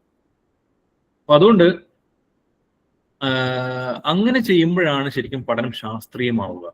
അങ്ങനെ ശാസ്ത്രീയമാവുമ്പോഴാണ് നമുക്ക് അത് വിശ്വസിക്കാൻ പറ്റുക എന്നുള്ളതാണ്. ഇപ്പൊ നിങ്ങൾ ഒരു പഠനം നടത്തി ശാസ്ത്രീയമായ രീതിയിൽ കൃത്യമായിട്ട് ആ ഒരു ശാസ്ത്രീയമായ പഠനത്തിന്റെ പാറ്റേൺ, അതിന്റെ സ്റ്റെപ്പൊക്കെ ഫോളോ ചെയ്തുകൊണ്ട് പഠിക്കുകയാണെങ്കിൽ അതിലൂടെ പുറത്തു വരുന്ന ഫൈൻഡിങ്സ് മറ്റുള്ളവർക്ക് ഉപകാരപ്പെടും, അത് നമുക്ക് വിശ്വസിക്കാൻ പറ്റും. അപ്പൊ എന്താണ് സയന്റിഫിക് മെത്തേഡ്? അത് നമ്മൾ ഡിസ്കസ് ചെയ്യാം. ഇത് വളരെ നിങ്ങളെ ഈ മെറ്റീരിയലിൽ ബേസിക് ആയ കാര്യങ്ങൾ മാത്രം ഡിസ്കസ് ചെയ്യുന്നുള്ളൂ. നിങ്ങൾ കൂടുതൽ പിന്നെ ശാസ്ത്രീയമായ അല്ലെങ്കിൽ സയന്റിഫിക് മെത്തേഡിന്റെ ഇൻഡെപ്ത് ആയിട്ടുള്ള രീതിയിലേക്ക് പോകുന്നില്ല. അതിനെക്കുറിച്ച് ജനറലായ കാര്യങ്ങൾ മാത്രം ഡിസ്കസ് ചെയ്യുന്നുള്ളൂ. പിന്നെ ഈ യൂണിറ്റിൽ ഡിസ്കസ് ചെയ്യുന്നത് മെത്തേഡ് ആൻഡ് മെത്തഡോളജി എന്നുള്ള കാര്യമാണ്. അതായത് പിന്നെ എന്താണ് മെത്തേഡ്, അതിന്റെ ഡെഫിനിഷൻ, പിന്നെ മെത്തഡോളജി എന്ന് പറയുന്നത് എന്താണ്, ഈ മെത്തഡോളജി മെത്തേഡ് തമ്മിൽ വ്യത്യാസം എന്താണ്. പൊതുവെ ആളുകളൊക്കെ തെറ്റിദ്ധരിക്കുന്ന ഒരു വിഷയമാണ് മെത്തേഡ്. ഒരേ വിഷയത്തെ കുറിച്ച് മെത്തേഡ് എന്ന് പറയും, മെത്തഡോളജി എന്ന് പറയും. ആക്ച്വലി ഇത് രണ്ടും രണ്ടാണ്. അപ്പോൾ എന്താണ് മെത്തേഡ്, എന്താണ് മെത്തഡോളജി എന്നതിനെ കുറിച്ച് ഡിസ്കസ് ചെയ്യും. ആക്ച്വലി മെത്തേഡ് എന്ന് പറയുന്നത് നമ്മളുടെ ഡാറ്റ കളക്ട് ചെയ്യുന്ന ടൂളാണ്. ഇപ്പോൾ ഇന്റർവ്യൂ മെത്തേഡ് അല്ലെങ്കിൽ പാർട്ടിസിപ്പന്റ് ഒബ്സർവേഷൻ എന്ന് പറയുന്ന ഒരു മെത്തേഡാണ്. ഈ മെത്തേഡുകൾ നമ്മൾ എന്തുകൊണ്ട് ഈ മെത്തേഡ് സ്വീകരിക്കുന്നു, നമ്മൾ പിന്നെ എന്തുകൊണ്ട് മറ്റു മെത്തേഡ് സ്വീകരിക്കുന്നില്ല, അതുപോലെ തന്നെ ഈ മെത്തേഡ് എങ്ങനെയൊക്കെ ഉപയോഗിക്കണം, ഇതിനെക്കുറിച്ചൊക്കെ ബന്ധപ്പെട്ട ഒരു ടേമാണ് മെത്തഡോളജി. അപ്പൊ മെത്തഡോളജി എന്ന് പറയുന്നത് കുറച്ചുകൂടി ജനറൽ കൺസെപ്റ്റ് ആണ്. അതിന് താഴെ വരുന്ന ഒരു കൺസെപ്റ്റ് ആണ് method. Method is part of methodology. നമ്മൾ റിസർച്ച് തുടക്കത്തിൽ തന്നെ നമ്മളൊരു വിഷയത്തെ കുറിച്ച് ഗവേഷണം നടത്താൻ പോകുമ്പോൾ തുടക്കത്തിൽ തന്നെ നമ്മൾ ഒരു ക്വസ്റ്റ്യൻ ഉണ്ടാക്കുന്നു. എന്നിട്ട് അതെങ്ങനെ പഠിക്കണമെന്ന് ആലോചിക്കുമ്പോൾ മുതൽ തന്നെ അതിനെക്കുറിച്ചൊക്കെ അതുമായി ബന്ധപ്പെട്ട് ഒക്കെ നമുക്ക് പറയാൻ പറ്റുന്ന ഒരു പദമാണ് മെത്തഡോളജി എന്നത്. ഈ പഠനത്തിന് നിന്റെ മെത്തഡോളജി എന്താണ് എന്ന് പറയുമ്പോൾ പിന്നെ നമ്മൾ ഈ ഡാറ്റ എങ്ങനെ കളക്ട് ചെയ്യുന്നു എന്നത് മുഴുവനായിട്ട് ആ ഒരു പ്രോസസ്സിനെ ഐഡന്റിഫൈ ചെയ്യുന്ന ഒരു പദമാണ് മെത്തഡോളജി എന്നത്. ഓക്കെ, അപ്പൊ ഞാൻ എന്താണ് പാർട്ടിസിപ്പന്റ് ഒബ്സർവേഷൻ എടുക്കുന്നത്. ആളുകൾക്കിടയിൽ ചെന്നുകൊണ്ട് അവരുടെ ഇടയിൽ ഞാൻ പഠിക്കും, അവർ ഒരാളായി നിന്നുകൊണ്ട് പഠിക്കും. അപ്പൊ അത് സെലക്ട് ചെയ്യാൻ ഒരു കാരണമുണ്ടല്ലോ. കാരണം വെച്ചാൽ ഇത് ഇങ്ങനെ ചെയ്താലേ ഇതിന്റെ ഒരു ഡാറ്റ കിട്ടുകയുള്ളൂ. അപ്പൊ അതാണ് മെത്തഡോളജി എന്ന് പറയുന്നത്. പിന്നെ നമ്മൾ ഉപയോഗിക്കുന്ന ആ മെത്തേഡ് പാർട്ടിസിപ്പന്റ് ഒബ്സർവേഷൻ അത് മാത്രമാണ് മെത്തേഡ്. എന്നാൽ അതിന് പിന്നെ മൊത്തത്തിൽ പറയുന്ന ആ പ്രൊസീജിയറിനെ ഒന്നാകെ പറയാൻ വേണ്ടി നമ്മൾ ഉപയോഗിക്കുന്ന പദമാണ് മെത്തഡോളജി. അതൊന്ന്. രണ്ടാമത് വേറൊരു കാര്യം കൂടെ ഉണ്ട്. ഈ മെത്തേഡ് ഉണ്ടല്ലോ, അതായത് നമ്മൾ ഇന്റർവ്യൂ മെത്തേഡ് ഉപയോഗിക്കുന്നു, സർവേ മെത്തേഡ് ഉപയോഗിക്കുന്നു, അല്ലെങ്കിൽ പാർട്ടിസിപ്പന്റ് ഒബ്സർവേഷൻ മെത്തേഡ് ഉപയോഗിക്കുന്നു. ഈ മെത്തേഡിനെ കുറിച്ചിട്ടുള്ള പഠനം, മെത്തേഡുകളെ കുറിച്ച് പഠിക്കുക, അതിനെയും മെത്തഡോളജി എന്ന് പറയാറുണ്ട്. അപ്പൊ ഈ ഒരു ടേമിനെ പരിചയപ്പെടുത്താനാണ് ഈ യൂണിറ്റിൽ ശ്രമിക്കുന്നത്. ഓക്കെ, ഒന്നാമത് നമ്മൾ പറയുന്നത് നമ്മളെ പഠനം എന്താണ്, സയന്റിഫിക് ആവണം. സയന്റിഫിക് ആവണമെങ്കിൽ അത് ഫീസിബിൾ ആവണം. എന്ന് വെച്ചാൽ നമുക്ക് നടത്തിയെടുക്കാൻ കഴിയുന്നതാവണം. അപ്പൊ കൃത്യമായിട്ടുള്ള പ്രൊസീജിയർ കീപ്പ് ചെയ്തുകൊണ്ടായിരിക്കണം. റിഗറസ് സിസ്റ്റമാറ്റിക് ആണ്, വാലിഡ്, വെരിഫൈ ചെയ്യാൻ പറ്റണം, ഇംപിരിക്കൽ ആയിരിക്കണം, ക്രിറ്റിക്കൽ ആയിരിക്കണം എന്നുള്ള. ഇംപിരിക്കൽ എന്ന് പറയാലോ നമ്മൾ നേരിട്ട് കണ്ടുകൊണ്ട് അല്ലെങ്കിൽ കേട്ടുകൊണ്ട് അനുഭവിച്ചറിയുന്ന ആ രീതി, അല്ലാണ്ട് വെറുതെ നമ്മളിങ്ങനെ അബ്സ്ട്രാക്ട് ആയ കൺസെപ്റ്റ് പറഞ്ഞാൽ പോരാ, കൃത്യമായി നമുക്ക് കാണാൻ കഴിയാം. അപ്പൊ സയന്റിഫിക് മെത്തേഡ് എന്ന് പറയുന്നത് systematic step by step procedure ആണ്. ചില പ്രത്യേക നമ്മൾ നേരത്തെ പറഞ്ഞ പോലെ ഇൻഡക്റ്റീവ് ലോജിക്കോ അല്ലെങ്കിൽ ഡിഡക്റ്റീവ് ലോജിക്കോ ഉപയോഗിച്ചുകൊണ്ട്, ലോജിക്കൽ പ്രോസസ് ഓഫ് റീസണിങ് ഉപയോഗിച്ചുകൊണ്ട് കൃത്യമായിട്ട് യുക്തിഭദ്രമായ രീതിയിൽ കാര്യങ്ങളെ പഠിച്ച് അവതരിപ്പിക്കുന്ന ഒരു പ്രൊസീജിയറാണ് സയന്റിഫിക് മെത്തേഡ് എന്ന് പറയുന്നത്. അപ്പോ ഇത് സയന്റിഫിക് മെത്തേഡ് എന്ന് പറയുന്നത് ഇതിന്റെ ഒരു പ്രത്യേകത എന്ന് പറയുന്നത് നമ്മൾ ഇംപിരിക്കൽ എവിഡൻസ് ആണ് നമ്മൾ സ്വീകരിക്കുക. അതായത് തെളിവ് വേണം. തെളിവ് ഉണ്ടെങ്കിൽ മാത്രമേ, തെളിവില്ലാതെ ഒന്നും അംഗീകരിക്കാൻ കഴിയില്ല എന്നുള്ളതാണ്. എല്ലാത്തിനും തെളിവ്. അപ്പൊ നമ്മളുടെ ഏതൊരു കാര്യത്തെക്കുറിച്ചും കൺക്ലൂഷൻ ഉണ്ടാവണമെങ്കിൽ അത് തെളിവ് വേണം. പിന്നെ അതുപോലെ തന്നെ നമ്മൾ ഒബ്സർവേഷൻ, നമ്മൾ എക്സ്പെരിമെന്റേഷൻ, ഒരു കാര്യത്തെക്കുറിച്ച് നമ്മളുടെ വിലയിരുത്തലുകൾ, നമ്മളെ പിന്നെ അതുപോലെ തന്നെ നമ്മുടെ പരീക്ഷണങ്ങൾ, എക്സ്പെരിമെന്റേഷൻ, ഇതൊക്കെ നമുക്ക് ഡാറ്റ കളക്ട് ചെയ്യാൻ വേണ്ടി ഉപയോഗിക്കാവുന്നതാണ്. അപ്പോൾ ശാസ്ത്രീയമായ രീതിയിൽ പഠനം എന്ന് പറയുമ്പോൾ അതിന്റെ അടിസ്ഥാനം എന്ന് പറയുന്നത് നിങ്ങൾ ഇംപിരിക്കൽ എവിഡൻസ്. ഇംപിരിക്കൽ എന്ന് പറഞ്ഞാൽ അറിയാലോ, അനുഭവജ്ഞാനം. നമുക്ക് കാര്യങ്ങളെ അനുഭവിച്ചറിയാനുള്ള ഒരുപാട്, നമുക്ക് നമ്മളെ കയ്യിൽ ഒരുപാട് കാര്യങ്ങളില്ലേ അല്ലെ? തൊട്ടറിയാം, കണ്ട് അറിയാം, ഒരു സാധനം കേട്ടാൽ നമുക്ക് മനസ്സിലാവും, സൗണ്ട് ഉണ്ടെന്ന് മനസ്സിലാവും. ഇങ്ങനെ പല രീതിയിൽ നമ്മളുടെ, പ്രത്യേകിച്ച് നമ്മളുടെ ഇന്ദ്രിയങ്ങളിലൂടെ, സെൻസ് ഓർഗാൻസിലൂടെ ഒക്കെ നമുക്ക് കാര്യങ്ങളെ മനസ്സിലാക്കാൻ പഠിക്കും. അപ്പൊ നമ്മളെ മനുഷ്യരായ നമുക്ക് ഉള്ള ഈ കഴിവുകൾ ഉപയോഗിച്ചുകൊണ്ട് കാര്യങ്ങളെ പഠിക്കാം എന്നുള്ളതാണ്. അങ്ങനെ പഠിച്ചു കിട്ടുന്ന കാര്യങ്ങൾ മാത്രമേ നമുക്ക് വിശ്വസിക്കാവുള്ളൂ. അപ്പോൾ ഈ ഒരു പിന്നെ ഇത് വെച്ച് നോക്കുമ്പോൾ സയന്റിഫിക് പ്രൊസീജിയർ, സയന്റിഫിക് മെത്തേഡിന്റെ ഈ ഒരു അടിസ്ഥാനം വെച്ച് നോക്കുകയാണെങ്കിൽ പല കാര്യങ്ങളും നമുക്ക് സയന്റിഫിക്കലി പ്രൂവ് ചെയ്യാൻ പറ്റില്ല. ഇപ്പൊ നമ്മുടെ കൂട്ടത്തിൽ പലരും ചിലപ്പോൾ എന്താണ്, പ്രേതത്തിൽ വിശ്വസിക്കുന്നത് അല്ലെ, പ്രേതം അല്ലെങ്കിൽ ദൈവത്തിൽ വിശ്വസിക്കുന്നവരുണ്ട്. അത് നമ്മൾ വിശ്വാസമാണ്. ഇതിപ്പോ സയന്റിഫിക്കായി കണ്ടെത്തുന്ന കാര്യങ്ങൾ മാത്രമേ ട്രൂത്ത് ഉള്ളൂ എന്ന് എന്താ പറയാ നമ്മളോട് പറയുന്നില്ല. ദൈവത്തിൽ വിശ്വസിക്കുന്ന ഒരുപാട് പേർ അത്രമാത്രം വിശ്വസിക്കുന്ന നമ്മുടെ കൂട്ടത്തിലുണ്ട്. ദൈവം ഉണ്ട് എന്ന് വിശ്വസിക്കുന്നത്. പക്ഷെ അത് സയന്റിഫിക്കലി പ്രൂവ് ചെയ്യാൻ പറ്റുമോ? ഇല്ല, കാരണം എവിഡൻസ് ഇല്ല. അപ്പോ പിന്നെ പക്ഷെ സയന്റിഫിക്കലി പ്രൂവ് ചെയ്യുന്ന കാര്യങ്ങൾ മാത്രമേ അറിവായിട്ടുള്ളൂ എന്ന് നമ്മൾ വാദിക്കുന്നില്ല. ഇപ്പോ നമ്മളെ ശ്രീബുദ്ധനെ കിട്ടിയിട്ടുള്ള അറിവ് എന്ന് പറയുന്നത് അദ്ദേഹത്തിന് ഇങ്ങനെ ധ്യാനത്തിലൂടെ കിട്ടിയതാണ്. അങ്ങനെ ഒരുപാട് ഇത്തരത്തിലുള്ള മഹർഷിമാർക്കൊക്കെ അങ്ങനെ ധ്യാനത്തിലൂടെ, സന്യാസിമാർക്കും സൂഫിവര്യന്മാർക്കും ഒക്കെ എന്താണ് ധ്യാനം ഇരുന്നിട്ടൊക്കെ അറിവ് കിട്ടാറ്. അപ്പൊ അതെങ്ങനെ കിട്ടുന്നത് ചോദിച്ചു കഴിഞ്ഞാല്, ഇപ്പൊ ഞാൻ പറഞ്ഞു വരുന്നത് സയന്റിഫിക് അറിവുകൾ മാത്രമേ അറിവായിട്ടുള്ളൂ എന്ന് ഇവിടെ വാദിക്കുന്നത്. പക്ഷെ സയന്റിഫിക് ആണെന്ന് നിങ്ങൾ പറയണമെങ്കിൽ അതിന് എവിഡൻസ് വേണം. അപ്പൊ ആ ഒരു പിന്നെ പ്രൊസീജിയർ വെച്ച് നോക്കുമ്പോൾ നമ്മൾ വിശ്വസിക്കുന്ന പല കാര്യങ്ങളും സയന്റിഫിക്കലി പ്രൂവ് ചെയ്യാൻ പറ്റില്ല എന്നുള്ളതാണ് പറയുന്നത്. സാർ ഒരു സംശയം ചോദിക്കട്ടെ? യെസ്. അപ്പോ ശ്രീബുദ്ധനും നമ്മുടെ സുഫി വര്യന്മാർക്കൊക്കെയുള്ള അറിവെന്ന് പറയുന്നത് നമുക്ക് സയന്റിഫിക് ആയ കാര്യങ്ങളിലുള്ള കാര്യങ്ങളല്ലല്ലോ, ഒരു ഫിലോസഫി അല്ലേ അവർ കൂടുതലായിട്ട് പറഞ്ഞിരിക്കുന്നത്.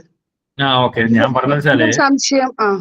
ഞാൻ പറഞ്ഞത് വെച്ചാല് അവര് പറഞ്ഞിരുന്ന അറിവുണ്ടല്ലോ, നോളജ്, അതും നമുക്ക് അറിവ് പകർന്നു തന്നു അല്ലെ? അത് മനുഷ്യന്റെ മാനസികമായിട്ടുള്ള വ്യവഹാരങ്ങളെ ബാധിക്കുന്ന അറിവുകളല്ലേ അവർ പകർന്നു തന്നത്? അല്ല, അതും അറിവ് തന്നെയല്ലേ? അറിവാണ്, പക്ഷെ സയന്റിഫിക് എക്സ്പ്ലനേഷൻസും രണ്ടും ഡിഫറൻസ് അല്ലേ എന്നാണ് ഞാൻ ചോദിച്ചത്. ഞാൻ പറഞ്ഞത് വെച്ചാല് അവര് പറഞ്ഞത് അറിവാണ്. അപ്പോ അറിവ്, ഈ നോളജ് എന്നുള്ളത് സയന്റിഫിക് ആയ കാര്യങ്ങൾ മാത്രമേ അറിവായിട്ടുള്ളൂ എന്ന് നമ്മൾ വാദിക്കണ്ട എന്നാണ് ഞാൻ പറഞ്ഞത്. ഓക്കെ, സയന്റിഫിക് ആണെങ്കിൽ എവിഡൻസ് വേണം. അപ്പൊ എവിഡൻസ് ഉണ്ടെങ്കിലേ അറിവുള്ളൂ. അറിവിനെ നമ്മൾ വിശാലാർത്ഥത്തിൽ ഒന്ന് ആലോചിച്ച് നോക്കൂ.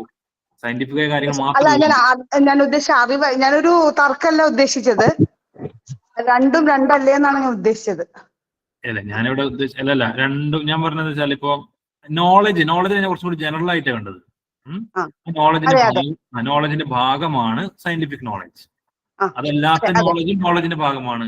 അപ്പൊ നോളജ് എന്ന് പറയുന്നത് സയന്റിഫിക് ആയി മാത്രമേ ഉള്ളൂ എന്ന് പറയാൻ കഴിയില്ല എന്നാണ് ഞാൻ പറഞ്ഞത്. അപ്പൊ ഏത്തിയസ്റ്റ് ആൻഡ് റാഷണലിസ്റ്റ് എന്ന് പറയുന്ന രീതിയിലുള്ള ഒരു വ്യത്യാസമല്ലേ അത്? മനസ്സിലായില്ല. ഇപ്പൊ ഏത്തിയസ്റ്റ് എന്ന് പറയുമ്പോ അവര് ദൈവം ഇല്ല എന്ന് പറയുന്നു.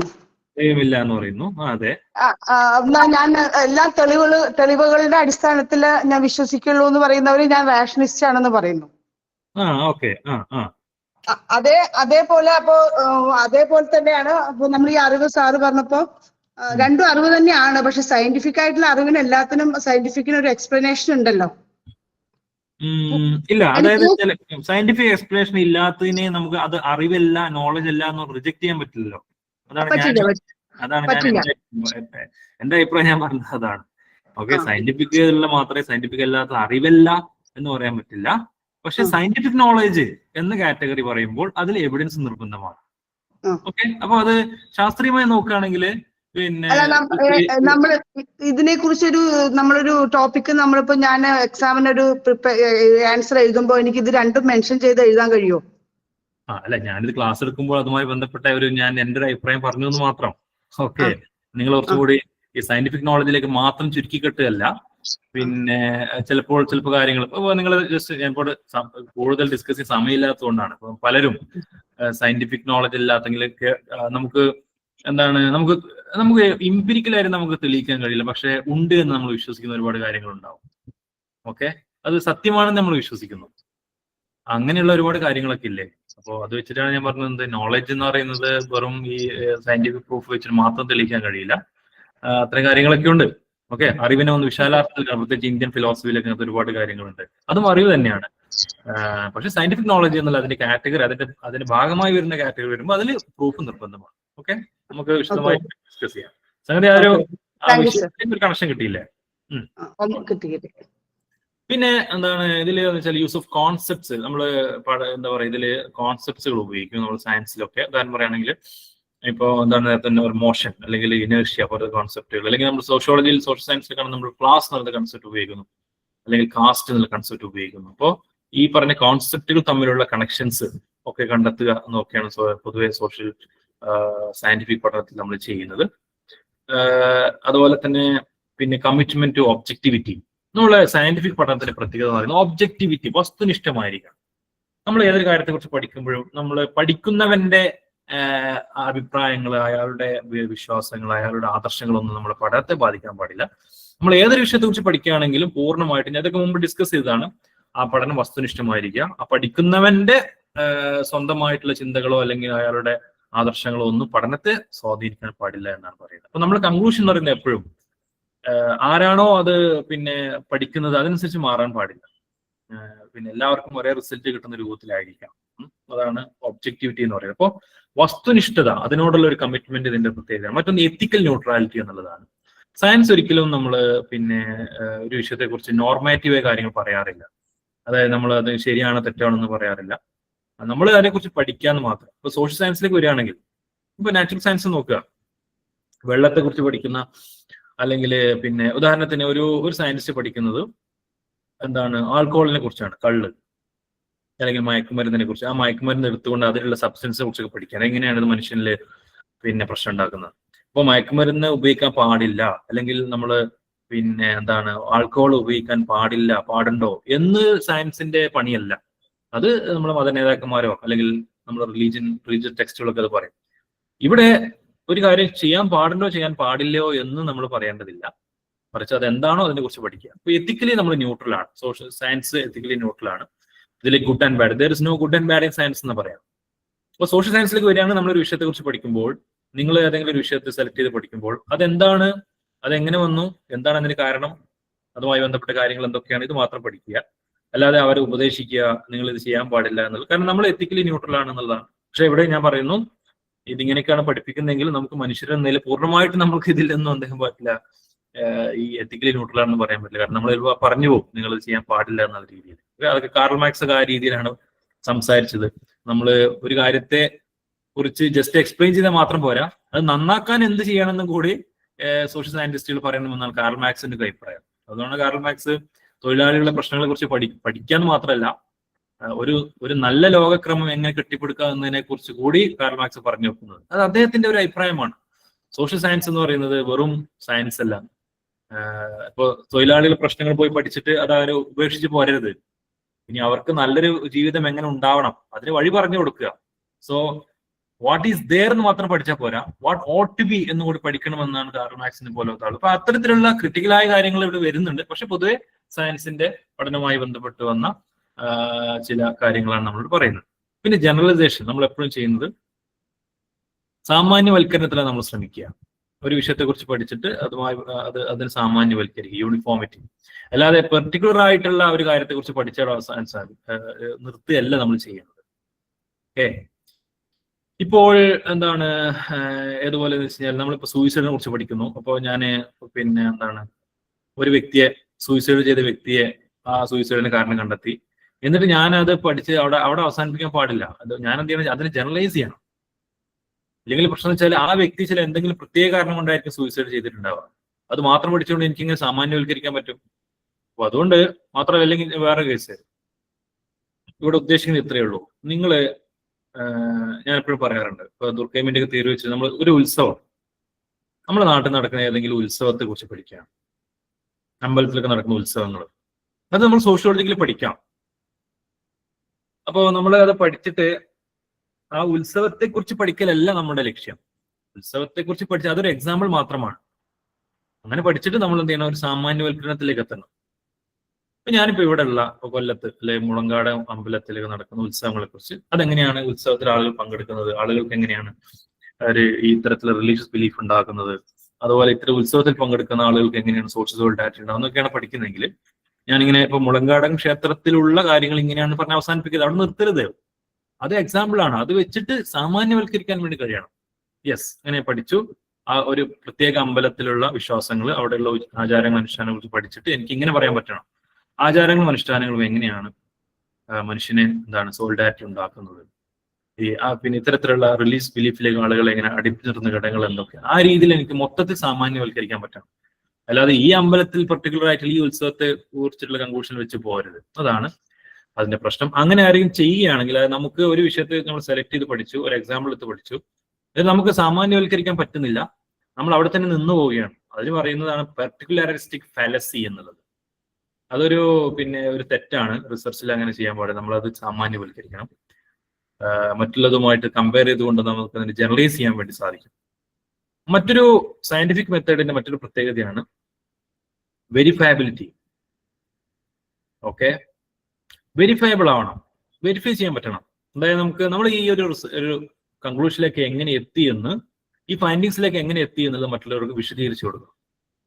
ഓക്കെ, എങ്കിൽ മാത്രമേ എന്ത് ചെയ്യാൻ പറ്റുള്ളൂ, മറ്റുള്ളവർക്ക് ഇതേ വിഷയത്തിൽ റിസർച്ച് നടത്താൻ പറ്റുകയുള്ളൂ. അപ്പോൾ അതേ റിസർച്ച് കിട്ടണം, അല്ല അതേ ഒരു ഫൈൻഡിങ് കിട്ടണം അവർക്കും. ഓക്കെ, അപ്പൊ അങ്ങനെ നമ്മളൊരു പഠനം നടത്തി, നമുക്ക് ചില കണ്ടെത്തലുകൾ, ഫൈൻഡിങ്സ് കിട്ടി. അപ്പൊ ഞാനിത് ഈ ഫൈൻഡിങ്സിലേക്ക് എങ്ങനെ എത്തി എന്ന് പറഞ്ഞു കൊടുക്കുമ്പോൾ മറ്റുള്ളവരും ഇതേ മെത്തേഡ് ഉപയോഗിക്കുമ്പോൾ സെയിം റിസൾട്ട് കിട്ടണം. പക്ഷെ ഇത് സോഷ്യൽ സയൻസിൽ എത്രമാത്രം പോസിബിൾ ആണ് എന്നുള്ളത് നമ്മൾ അന്വേഷിക്കേണ്ട വിഷയം തന്നെയാണ്. കാരണം സോഷ്യൽ സയൻസിൽ ഇപ്പോൾ എനിക്ക് കിട്ടിയ റിസൾട്ട് ആയിരിക്കില്ല മറ്റൊരാൾക്ക് കിട്ടുക. കാരണം അത് പഠിക്കുന്ന ആളുടെ ഇന്റർപ്രിട്ടേഷൻസ്, നമ്മളുടെ കണ്ടെത്തലുകൾ, നമ്മളുടെ അനലിറ്റിക്കൽ സ്കില്ല്, ഇതൊക്കെ ഓരോരുത്തർ വ്യത്യാസപ്പെടും. അതാണ് സോഷ്യൽ സയൻസിന്റെ പ്രത്യേകത. നേരെ മറിച്ച് സയൻസിൽ ഇത് പോസിബിൾ ആണ്. ഇപ്പോൾ പിന്നെ H2O അല്ലെങ്കിൽ ഹൈഡ്രജൻ 2 ഹൈഡ്രജൻ മൂലകങ്ങളും പിന്നെ ഒരു ഓക്സിജൻ മൂലകം ചേർക്കുമ്പോൾ വെള്ളമാവും എന്ന് പറയുമ്പോൾ അതിനി ആര് ചെയ്താലും ഇതേ റിസൾട്ട് തന്നെ കിട്ടും. അല്ലെങ്കിൽ ഇത്ര പിന്നെ ഒരു കനമുള്ള ഒരു ബോൾ മുകളിലേക്ക് എറിഞ്ഞാൽ ഇത്ര വേഗത്തിൽ താഴേക്ക് വരും. ഇത്ര വെയിറ്റ് ഉള്ള ഒരു ബോൾ മുകളിലേക്ക് എറിയുമ്പോൾ അത് താഴേക്ക് എത്താൻ വേണ്ടി ഇത്ര സമയമാണ് എടുക്കുക എന്ന് പറയുമ്പോൾ അത് ആരെറിഞ്ഞാലും അതേ റിസൾട്ട് തന്നെ കിട്ടണം. പക്ഷെ എറിയുന്ന ആളുടെ ഫോഴ്സ് എത്രമാത്രം അത് നോക്കിയിട്ട് അതിന് വ്യത്യാസപ്പെടുന്നത് ഓക്കെ. പക്ഷെ ഇത്ര ഫോഴ്സിൽ എറിയുകയാണെങ്കിൽ അത് അപ്പൊ അതുപോലെ അത് അപ്പൊ ആര് ചെയ്യുകയാണെങ്കിൽ സെയിം റിസൾട്ട് കിട്ടും. പക്ഷെ സോഷ്യൽ സയൻസിൽ ഇത് എങ്ങനെ പോസിബിൾ ആണോ എന്നുള്ളത് ഒരു ചോദ്യമാണ്. സോഷ്യൽ സയൻസിൽ ഇത് അങ്ങനെ പോസിബിൾ അല്ല, കാരണം റിസർച്ചറുടെ പക്ഷെ ഇങ്ങനെ അതായത് നമ്മളെ ഈ ക്വാണ്ടിറ്റേറ്റീവ് പഠനത്തിലൊക്കെ ഇത് പോസിബിൾ ആണ്. ഇപ്പൊ നമ്മളിപ്പോ 100 പേരെ സെലക്ട് ചെയ്തിട്ട് ആ 100 പേരുടെ കുറിച്ചുള്ള നമ്പർ ഒരു പിന്നെ മാത്തമാറ്റിക്കൽ ഫോർമുല വെച്ചിട്ട് നമ്മൾ പഠനം നടത്തി ആണെങ്കിൽ ഏതൊരാള് അത് ഉപയോഗിക്കുകയാണെങ്കിലും സെയിം റിസൾട്ട് കിട്ടും. മാത്സിലൊക്കെ നമ്മളൊരു പ്രോബ്ലം ഒരു മെത്തേഡ് ഉപയോഗിച്ച് നമ്മളൊരു പ്രോബ്ലം സോൾവ് ചെയ്യുകയാണെങ്കിൽ അത് ആര് ചെയ്യുകയാണെങ്കിൽ സെയിം ഉത്തരം കിട്ടുമല്ലോ. ഉത്തരങ്ങൾ വ്യത്യാസപ്പെടുന്നില്ല മാത്സിൽ. ഇതേപോലെ സ്റ്റാറ്റിസ്റ്റിക്സ് ഉപയോഗിക്കുകയാണെങ്കിലും ഏകദേശം എല്ലാവർക്കും ഒരു റിസൾട്ട് തന്നെ കിട്ടുകയുള്ളൂ. പിന്നെ സയൻസിന്റെ പ്രത്യേകത നമ്മൾ ലോജിക്കൽ യുക്തിഭദ്രമായ രീതിയിലാണ് പഠിക്കുക. ഇപ്പൊ നേരത്തെ പറഞ്ഞ പോലെ ഇൻഡക്റ്റീവ് അല്ലെങ്കിൽ ഡിഡക്റ്റീവ് ലോജിക്കൽ റീസണിങ്ങിലുമാണ് കാര്യങ്ങൾ പഠിക്കുന്നത്. അതാണ് അതിന്റെ പ്രത്യേകത.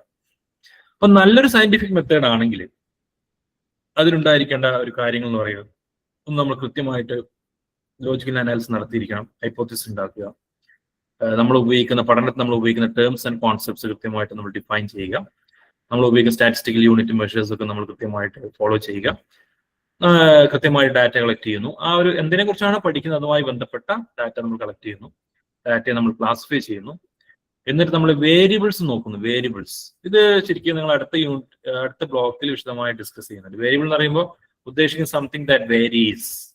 നമ്മൾ പഠിക്കുമ്പോൾ പ്രത്യേകിച്ച് എക്സ്പെരിമെന്റൽ റിസർച്ച് ഒക്കെ നടത്തുമ്പോൾ നമ്മൾ ഉപയോഗിക്കുന്ന കാര്യമാണ് വേരിയബിൾ എന്ന് പറയുന്നത്. ഇപ്പോൾ സയന്റിഫിക് റിസർച്ചിലൊക്കെ നിങ്ങൾ എന്താണ് ഇപ്പോൾ ടെമ്പറേച്ചർ കൂട്ടുമ്പോൾ എന്ത് റിസൾട്ട് കിട്ടുന്നു, കുറയുമ്പോൾ എന്ത് റിസൾട്ട് കിട്ടും. അപ്പൊ ടെമ്പറേച്ചറിന്റെ കൂട്ടലും കുറക്കലും ഇതിനനുസരിച്ച് ഈ ഒരു റിസൾട്ടിനെ ബാധിക്കുന്നുണ്ട് എന്ന് പറയുമ്പോൾ അതിനാണ് വേരിയബിൾ എന്ന് പറയുന്നത്. ഓക്കെ, അപ്പോൾ ആ വേരിയബിളിന്റെ പിന്നെ എന്താണ് പിന്നെ അതിന്റെ വ്യത്യാസങ്ങൾ റിസൾട്ടിന്റെ വ്യത്യാസങ്ങൾ ബാധിക്കുന്നുണ്ട്. അപ്പൊ നമ്മൾ പഠനത്തിൽ നമ്മൾ ഉപയോഗിക്കുന്ന ഈ ഒരു സാധനത്തെ വേരിയബിൾ എന്ന് പറയുന്നു. നമ്മൾ സോഷ്യൽ സയൻസ് ഉദാഹരണം പറയാം. ഞാൻ പറയുന്നു നമ്മൾ ഉറങ്ങുന്ന ഉറക്കുണ്ടല്ലോ, സ്ലീപ്പ്, ഉറക്കിന്റെ കൂടുതലും കുറയലും നമ്മളെ സ്ട്രെസ് ലെവൽ ബാധിക്കുന്നുണ്ട്. ഇത് ഞാനൊരു കണ്ടെത്തൽ പറയുന്നതല്ല, ഒരു ഉദാഹരണത്തിന് വേണ്ടി പറയുന്നതാണ്. നിങ്ങൾ ഉറക്ക് വല്ലാതെ കുറയുകയാണെങ്കിൽ നിങ്ങൾ സ്ട്രെസ് ലെവൽ കൂടും. ഉറക്ക് അത്യാവശ്യം ഉറങ്ങേണ്ട രീതിയിൽ ഉറങ്ങും, 8 മണിക്കൂറൊക്കെ ഉറങ്ങുമ്പോൾ സ്ട്രെസ് ലെവൽ കുറയും. അപ്പോ ഉറക്കിന്റെ കൂട്ടലും ഏറ്റക്കുറച്ചിൽ അതാണ് പിന്നെ എന്താണ് ഇൻഡിപെൻഡന്റ് വേരിയബിൾ. ആ ഉറക്കിന്റെ കൂട്ടലും കുറയലും സ്ട്രെസ്സിനെ ബാധിക്കുന്നുണ്ടോ എന്നാണ് പരിശോധിക്കുന്നത്. അപ്പോൾ ആ ബാധിക്കപ്പെടുന്ന എന്താണ്, സ്ട്രെസ്സിന്റെ ലെവലാണ്. അതാണ് ഡിപ്പെൻഡന്റ് വേരിയബിൾ. ഓക്കെ, അപ്പൊ ഇത് തമ്മിലുള്ള ബന്ധമാണ് നമ്മൾ പരിശോധിക്കുക. നമ്മൾ എക്സ്പെരിമെന്റ് നടത്തുന്നു, ഒരു ഗ്രൂപ്പിനെ വിളിച്ചു ചേർത്തിട്ട് അവരെ കൂടുതൽ ഉറങ്ങുന്നവരോ ഉറങ്ങാത്തവരൊക്കെ പരിശോധിച്ചിട്ട് നമുക്ക് മനസ്സിലായി യെസ് ആ ഒരു പിന്നെ നമ്മളുടെ ഉറക്കിന്റെ സ്ലീപ്പിന്റെ വേരിയേഷൻസ് സ്ട്രെസ് ലെവലിന്റെ വേരിയേഷൻസിനെ ബാധിക്കുന്നുണ്ട് എന്നുള്ളത്. അപ്പൊ അതാണ് വേരിയബിൾ. അപ്പൊ നമ്മൾ എന്താണ് കൃത്യമായിട്ട് വേരിയബിളിനെ ഉപയോഗിക്കുക. ക്വാണ്ടിറ്റേറ്റീവ് ടേംസിലാണെങ്കിൽ അങ്ങനെ ക്വാണ്ടിറ്റേറ്റീവ് ടേംസ് പറയുമ്പോൾ ഉദാഹരണം കൃത്യമായിട്ട് നമ്പർ ഉപയോഗിച്ചുകൊണ്ട് വേരിയബിളിനെ പറയാം, അത് ഉപയോഗിക്കുക. അതുപോലെ തന്നെ rigorous exact experimental statistical procedure ആണെങ്കിൽ അത് കൃത്യമായിട്ട് ഉപയോഗിക്കുക. എന്നിട്ട് നമ്മളുടെ അട്രിബ്യൂട്ട്സ് വേരിയബിൾസ് കൃത്യമായിട്ട് പറയാം. വേരിയബിൾ നമ്മൾ പറഞ്ഞു. അതുപോലെ തന്നെ അട്രിബ്യൂട്ട്സിന്റെ പ്രത്യേകത വെച്ചാൽ ഡാറ്റയുടെ സ്വഭാവം. ഫോർ എക്സാമ്പിൾ എന്താണ് ഇപ്പോ നിറങ്ങൾ പറയാം. ഒന്ന് പിന്നെ എന്താണ് ഒരു സാധനത്തിന്റെ ചെറിയത്, അത് ചെറുതാണ് വലുതാണ്, ഡാറ്റയുടെ സ്വഭാവം ചെറുത് വലുത്, അല്ലെങ്കിൽ പിന്നെ അത് കളർ അത് വൈറ്റ് ആണ് ബ്ലാക്ക് ആണ്. ഇങ്ങനെ നമ്മൾ ഉപയോഗിക്കുന്ന വേരിയബിൾസിന്റെ സ്വഭാവം പറയുന്ന പദമാണ് അട്രിബ്യൂട്ട് എന്ന് പറയുന്നത്. ഓക്കെ, ഇപ്പോ സ്മോൾ അല്ലെങ്കിൽ ബിഗ് എന്നൊക്കെ പറയുന്ന അട്രിബ്യൂട്ട്. അപ്പൊ ഇത് കൃത്യമായിട്ട് നമ്മൾ ഉപയോഗിക്കുന്ന വേരിയബിൾസ് അതിന്റെ സ്വഭാവങ്ങൾ കൃത്യമായിട്ട് പറയുക. എന്നിട്ട് അതിന്റെ റിലേഷൻഷിപ്പ് നമ്മൾ കണ്ടെത്തുക. കൃത്യമായിട്ട് ലോജിക്കൽ റീസണിങ് ഉപയോഗിക്കുക. അതുപോലെ തന്നെ പിന്നെ കൃത്യമായിട്ട് നമ്മൾ ജനറലൈസേഷൻ കൃത്യമായിട്ട് സ്റ്റേറ്റ് ചെയ്യുക. എന്നിട്ട് ഇതിൽ നമ്മളുടേതായിട്ട് എന്തെങ്കിലും ബാധിക്കുന്നുണ്ടോ എന്നുള്ളത് അതൊക്കെ ഒഴിവാക്കുക, എലിമിനേറ്റ് ചെയ്യുക. അതുപോലെ തന്നെ നമ്മളെ ഡാറ്റ, നമ്മളെ റിസർച്ച് കൃത്യമായിട്ട് റിപ്പോർട്ട് ചെയ്യുക. അപ്പോൾ അത് നമ്മൾ എങ്ങനെയൊക്കെയാ ചെയ്തു, ഈ റിസൾട്ടിലേക്ക് എങ്ങനെ എത്തി, എന്ത് മെത്തേഡാണ് ഉപയോഗിച്ചത്, ഇതൊക്കെ ഉപയോഗിച്ചുകൊണ്ട് കൃത്യമായിട്ട് നമ്മൾ റിപ്പോർട്ട് ചെയ്യുക എന്നുള്ളതാണ്. അപ്പൊ ഇങ്ങനെ പൊതുവെ ഇത് മാത്രമല്ല, ഇവിടെ ജസ്റ്റ് ഒരു 10-11 രീതിയിലൊക്കെ പറഞ്ഞു എന്ന് മാത്രം. ഇതൊക്കെ കൃത്യമായിട്ട് യെസ് ചോദിച്ചു ഇല്ലല്ലോ.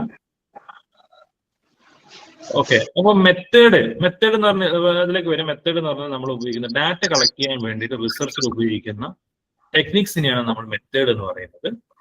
ഇപ്പോ എന്താണ് നമ്മുടെ അത് കൃത്യമായിട്ട് പ്ലാൻഡ് ആയിട്ടുള്ള, സയന്റിഫിക് ആയിട്ടുള്ള, വാല്യൂ ഫ്രീ ആയിട്ടുള്ള മെത്തേഡ് ഉപയോഗിക്കുന്നു.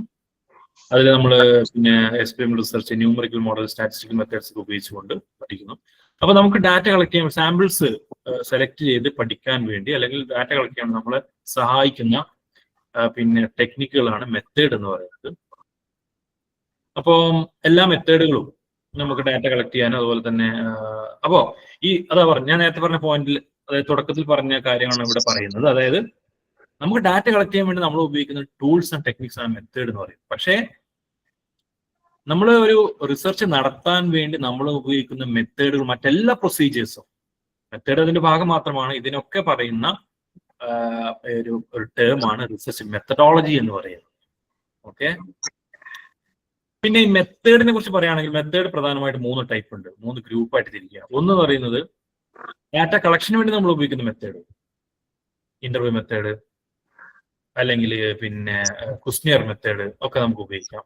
മറ്റൊന്ന് പറഞ്ഞാൽ സ്റ്റാറ്റിസ്റ്റിക്കൽ ടെക്നിക്സ് ആണ്. നമുക്ക് ഈ റിലേഷൻഷിപ്പ് എസ്റ്റാബ്ലിഷ് ചെയ്യാൻ വേണ്ടിയിട്ട് ഉപയോഗിക്കുന്ന സ്റ്റാറ്റിസ്റ്റിക്കൽ ടെക്നിക്സുകൾ. ഉദാഹരണം പറയുകയാണെങ്കിൽ എന്താണ്, പിന്നെ ഇപ്പോൾ ശ്രീനഗർ ഓപ്പൺ യൂണിവേഴ്സിറ്റിയിലെ വിദ്യാർത്ഥികളിൽ നിന്ന് ഞാൻ നേരത്തെ പറഞ്ഞത് 100 പേരെ സെലക്ട് ചെയ്തിട്ട് അവർക്ക് ഓൺലൈൻ ടീച്ചിങ് ആണോ ഓഫ്ലൈൻ ടീച്ചിങ് ആണോ ഏറ്റവും എഫക്റ്റീവ് എന്ന് പഠിക്കാൻ വേണ്ടിയിട്ട് ഞാൻ എന്ത് ചെയ്യും, സ്റ്റാറ്റിസ്റ്റിക്കൽ ആയിട്ടുള്ള കാര്യങ്ങൾ നമുക്ക് ഉപയോഗിക്കാം. അപ്പൊ എന്റെ പഠനത്തിൽ ഞാൻ പറയാണ്, അതായത് ഓഫ്ലൈൻ ലേണിംഗ് ആണ് കൂടുതൽ എഫക്റ്റീവ് ആയിട്ടുള്ളത്. ആ ഒരു ബന്ധം സ്ഥാപിക്കാൻ വേണ്ടിയിട്ട് കണക്ക് ഉപയോഗിക്കാം. കാരണം എക്സാമിൽ ഇത്ര സ്കോർ ചെയ്യുന്ന കുട്ടികളൊക്കെ ഓഫ്ലൈനിലൂടെ പങ്കെടുത്തവരാണ്. അപ്പൊ അതിന്റെ ഇത്ര നമ്പർ, അപ്പൊ ആ നമ്പറും ഈ നമ്പറും വെച്ച് നോക്കിയിട്ട് അതിന്റെ ഒരു മാത്തമെറ്റിക്കൽ ആയിട്ടുള്ള ഒരു കണക്ഷൻ കണ്ടെത്തുക. ഓക്കെ, അപ്പൊ അങ്ങനെ സ്റ്റാറ്റിസ്റ്റിക്കൽ ടെക്നിക്സ് ഉപയോഗിക്കാം. അതുപോലെ തന്നെ നമ്മൾ കളക്ട് ചെയ്ത റിസൾട്ട്, അതിന്റെ പിന്നെ നമ്മൾ കളക്ട് ചെയ്ത ഡാറ്റയുടെ അതിന്റെ പിന്നെ ഉറപ്പ്, അതിന്റെ വാലിഡിറ്റി, അല്ലെങ്കിൽ നമുക്ക് കിട്ടിയ റിസൾട്ടിന്റെ അക്യുറസി ഒക്കെ ചെക്ക് ചെയ്യുന്ന ചില മെത്തേഡുകളുണ്ട്. നമ്മൾ ഇനി വിശദീകരിക്കുന്നുണ്ട്, ശേഷം വരുന്നുണ്ട്. ഓക്കെ, ഇപ്പൊ നമ്മൾ ഉപയോഗിക്കുന്ന മെഷർമെന്റ് കൃത്യമാണോ എന്ന് നമുക്ക് പരിശോധിക്കാവുന്നതാണ്. അങ്ങനെ നമ്മൾ ഉപയോഗിക്കുന്ന മെഷർമെന്റ് കൃത്യമാണെന്ന് പരിശോധിക്കാനുള്ള മെത്തേഡുകളുണ്ട്. അപ്പൊ ഇങ്ങനെ പ്രധാനമായും 3 മെത്തേഡുകൾ. ഒന്ന് നമ്മൾ ഡാറ്റ കളക്ട് ചെയ്യാൻ വേണ്ടി ഉപയോഗിക്കുന്ന മെത്തേഡ്, മറ്റൊന്ന് ഈ എന്താണ് ഡാറ്റകൾ തമ്മിലുള്ള കണക്ഷൻസ് എസ്റ്റാബ്ലിഷ് ചെയ്യാൻ വേണ്ടി ഉപയോഗിക്കുന്ന സ്റ്റാറ്റിസ്റ്റിക്കൽ മെത്തേഡുകൾ, മറ്റൊന്ന് നമ്മൾ ഡാറ്റയുടെ റിലയബിലിറ്റി, അതിന്റെ വാലിഡിറ്റി ഒക്കെ ചെക്ക് ചെയ്യാൻ വേണ്ടി, ഇവാലുവേറ്റ് ചെയ്യാൻ വേണ്ടി ഉപയോഗിക്കുന്ന മെത്തേഡ്. ഇനി റിസർച്ച് മെത്തഡോളജി ഞാൻ പറഞ്ഞല്ലോ. നമ്മൾ റിസർച്ച് എങ്ങനെ ക്യാരി ഔട്ട് ചെയ്യണം, എങ്ങനെ നടത്തണം, നമ്മൾ എന്തൊക്കെ പ്രൊസീജിയേഴ്സ് കീപ്പ് ചെയ്യണം, അതിൽ നമ്മൾ എന്തൊക്കെ ശ്രദ്ധിക്കണം. അപ്പോ പിന്നെ അതൊക്കെ പറയുന്ന ആ സയൻസ്, ഒരു റിസർച്ച് എങ്ങനെ കണ്ടക്ട് ചെയ്യണം, അതുപോലെ അത് എന്ത് പ്രൊസീജിയേഴ്സ് ആണ് സ്വീകരിക്കേണ്ടത്, ഇതിനെക്കുറിച്ചൊക്കെ പറയുന്ന ആ ഒരു ശാസ്ത്രത്തെയാണ് റിസർച്ച് മെത്തഡോളജി എന്ന് പറയുന്നത്. ഓക്കെ, അപ്പോൾ റിസർച്ച് കണ്ടക്ട് ചെയ്യുന്നതുമായി ബന്ധപ്പെട്ട systematic approach of conducting research is referred to as research methodology. ഞാൻ പറഞ്ഞ വിഷയം തന്നെയാണ്. ഓക്കെ, അപ്പോ എന്തുകൊണ്ട് ഈ പഠനം നടത്തുന്നു, ഈ ടോപ്പിക് പിന്നെ എങ്ങനെ ഡിഫൈൻ ചെയ്യുക, അതുപോലെ തന്നെ പിന്നെ എന്താണ് ഹൈപ്പോത്തിസിസ് ഉണ്ടാക്കുന്നത്, എന്തുകൊണ്ടാണ് ഈ ഹൈപ്പോത്തിസിസ് ഉണ്ടാക്കുന്നത്, ഏത് ഡാറ്റയാണ് നമ്മൾ കളക്ട് ചെയ്യേണ്ടത്, എവിടെ നിന്നാണ് കളക്ട് ചെയ്യേണ്ടത്, ഏത് മെത്തേഡ് ഉപയോഗിക്കണം, എന്തുകൊണ്ട് ആ ഇന്റർവ്യൂ മെത്തേഡ് ഉപയോഗിക്കും, എന്തുകൊണ്ട് ക്വസ്റ്റ്യർ ഉപയോഗിക്കാൻ വേണ്ടി പറ്റില്ല, ഓക്കെ, എന്തുകൊണ്ട് ക്വസ്റ്റ്യർ ഉപയോഗിക്കണം, അതുപോലെ തന്നെ ഈ കിട്ടുന്ന ഡാറ്റ, നമുക്ക് ഡാറ്റ കളക്ട് ചെയ്ത് കിട്ടുന്ന ഡാറ്റയെ, നമുക്ക് ലഭിക്കുന്ന ഡാറ്റയെ അനലൈസ് ചെയ്യാൻ വേണ്ടി നമ്മൾ ഉപയോഗിക്കുന്ന മെത്തേഡുകളുണ്ട്, ഡാറ്റ അനാലിസിസ് മെത്തേഡ്. അത് എന്തുകൊണ്ട് ഈ മെത്തേഡ് സ്വീകരിച്ചു, എന്തുകൊണ്ട് ആ മെത്തേഡ് സ്വീകരിച്ചില്ല, ഇതിനൊക്കെ നമ്മൾക്കൊരു റീസൺ, നമ്മുടെ കയ്യിൽ ഒരു റീസൺ ഉണ്ട്. കാരണം ചില പ്രത്യേക കാരണങ്ങൾ കൊണ്ടാണ് നമ്മൾ ചെയ്യുന്നത്. കാരണം നമ്മുടെ മനസ്സിലുള്ള ചോദ്യങ്ങൾ, റിസർച്ച് ക്വസ്റ്റ്യൻസ്, അതാണ് ഈ രീതിയിൽ ചെയ്യാൻ നമ്മളോട് ആവശ്യപ്പെടുന്നത്. അപ്പൊ അതുകൊണ്ട് തന്നെ ഞാൻ എന്തുകൊണ്ട് ഈ മെത്തേഡ് സ്വീകരിച്ചു, എന്തുകൊണ്ട് ഈ ഡാറ്റ അനാലിസിസ് മെത്തേഡ് സ്വീകരിച്ചു, എന്തുകൊണ്ട് ഈ ഹൈപ്പോത്തിസിസ് ഉണ്ടാക്കിയെന്ന് നമ്മളൊരു റീസൺ ഉണ്ട്. അതിനൊക്കെ വിശദീകരിക്കുന്ന ഒരു ടേമാണ് റിസർച്ച് മെത്തഡോളജി എന്ന് പറയുന്നത്. ഈ പഠനത്തിന്റെ മുഴുവനായിട്ടുള്ള ഈ പിന്നെ ഏത് വഴിയിലൂടെയാണ് ഞാൻ ഇതിനെ കണ്ടെത്താൻ ശ്രമിക്കുന്നത്, അതിന് മൊത്തത്തിൽ പിന്നെ എന്താ പറയാ അഡ്രസ് ചെയ്യുന്ന, മൊത്തത്തിൽ പിന്നെ എൻഗേജ് ചെയ്യുന്ന ഒരു ടേമാണ് റിസർച്ച് മെത്തഡോളജി എന്ന് പറയുന്നത്. അപ്പൊ റിസർച്ച് മെത്തഡോളജി മെത്തേഡ് രണ്ടാണ്. മെത്തേഡ് എന്ന് പറയുന്നത് റിസർച്ച് മെത്തഡോളജി ഒരു പാർട്ട് മാത്രമാണ്. അപ്പോൾ റിസർച്ച് മെത്തഡോളജി എന്ന് പറയുന്നത് പിന്നെ നമ്മളുടെ ഇതിൽ ഉപയോഗിക്കുന്ന, നമ്മുടെ പഠനത്തിൽ ഉപയോഗിക്കുന്ന തിയറി, നമ്മൾ ഉപയോഗിക്കുന്ന കോൺസെപ്റ്റ്സ്, ഓരോ വിഷയത്തിലുമുള്ള സോഷ്യോളജിയിലാണെങ്കിൽ ആന്ത്രോപോളജിയിലൊക്കെ നമ്മൾ ഓരോ പഠനം നടത്തുമ്പോൾ അതിൽ ഉപയോഗിക്കുന്ന തിയറി സിദ്ധാന്തമൊക്കെ ഉണ്ട്. ഇതൊക്കെ ഉൾക്കൊള്ളുന്ന ഒരു പദമാണ് റിസർച്ച് മെത്തഡോളജി എന്ന് പറയുന്നത്. മെത്തേഡ് മെത്തഡോളജി രണ്ടാണ്. മെത്തഡോളജി എന്ന് പറയുന്നത് അതിന് ഒരുപാട് ഡയമെൻഷൻസ് ഉണ്ട്. റിസർച്ച് മെത്തേഡ് എന്ന് പറയുന്നത് റിസർച്ച് മെത്തഡോളജി ഒരു ഭാഗം മാത്രമാണ്. റിസർച്ച് മെത്തഡോളജി എന്ന് പറയുന്നത് വൈഡർ ആണ്. മെത്തേഡ് എന്ന് പറയുന്നത് നമ്മൾ ഡാറ്റ കളക്ട് ചെയ്യാൻ ഉപയോഗിക്കുന്ന ഒരു മെത്തേഡ് മാത്രം.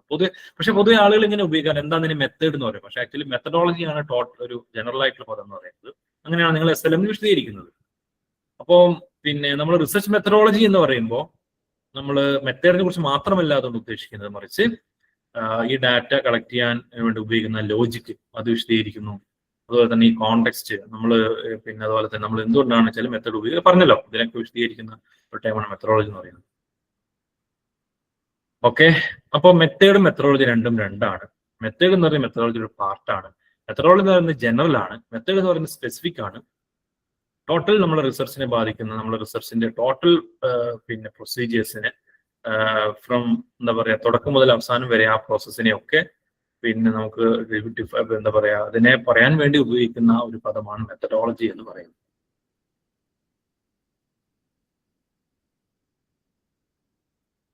ഓക്കെ, ഈ ഇന്നിപ്പോ എടുക്കുന്ന ഭാഗം വളരെ സിമ്പിൾ അല്ലേ?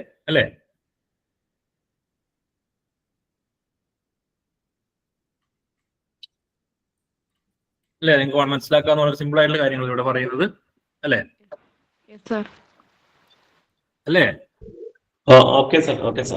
ഓക്കെ. മാത്രമല്ല അത് പിന്നെ ഇതിൽ വരുന്ന ചില കോൺസെപ്റ്റുകൾ ഞാൻ ജസ്റ്റ് പറഞ്ഞു പോയെന്നേ ഉള്ളൂ. ചിലപ്പോൾ നിങ്ങൾക്ക് ചില ആളുകൾക്ക് മനസ്സിലായിട്ടുണ്ടാവില്ല വേരിയബിൾ എന്താണെന്നൊക്കെ, അല്ലെ ആട്രിബ്യൂട്ട്സ് ഒക്കെ. അതൊക്കെ പിന്നീട് 4ാമത്തെ ബ്ലോക്കിൽ ഒന്നുകൂടി വിശദീകരിക്കുന്നു. ഓക്കെ, അതുകൊണ്ടാണ് പിന്നെ അതിൽ കൂടുതൽ വിശദീകരിക്കുന്നത്. കാരണം നമ്മൾ ഫോക്കസ് ചെയ്യേണ്ട അതല്ല. പക്ഷെ എന്നാലും നിങ്ങൾക്ക് മനസ്സിലാവുന്ന ഒരു ഞാൻ പറഞ്ഞിട്ടുണ്ട്. പിന്നെ അതിൽ തന്നെ വേരിയബിളിന്റെയും അതുപോലെ തന്നെ ഹൈപ്പോത്തിസിന്റെ ഒക്കെ ഒരുപാട് ടൈപ്സ് ഒക്കെ വിശദമായിട്ടൊക്കെ പഠിക്കാനുണ്ട്. ഇപ്പൊ അത് ഇവിടെ വിശദീകരിക്കുന്നില്ല, അതുകൊണ്ടാണ്. ഇനി നമ്മൾ നോക്കുന്നത് ഇനി 2 യൂണിറ്റ് കൂടെ ഉണ്ട്. വളരെ സിമ്പിൾ ആയിട്ടുള്ള 2 യൂണിറ്റ് ആണ് പറയാനുള്ളത്. നമ്മൾ കളക്ട് ചെയ്യുന്ന ഡാറ്റ, ആ ഡാറ്റ ഞാനൊരു വിഷയത്തെ കുറിച്ച് പഠിക്കുന്നു, എന്നിട്ട് ഞാൻ ഡാറ്റ കളക്ട് ചെയ്യുന്നു.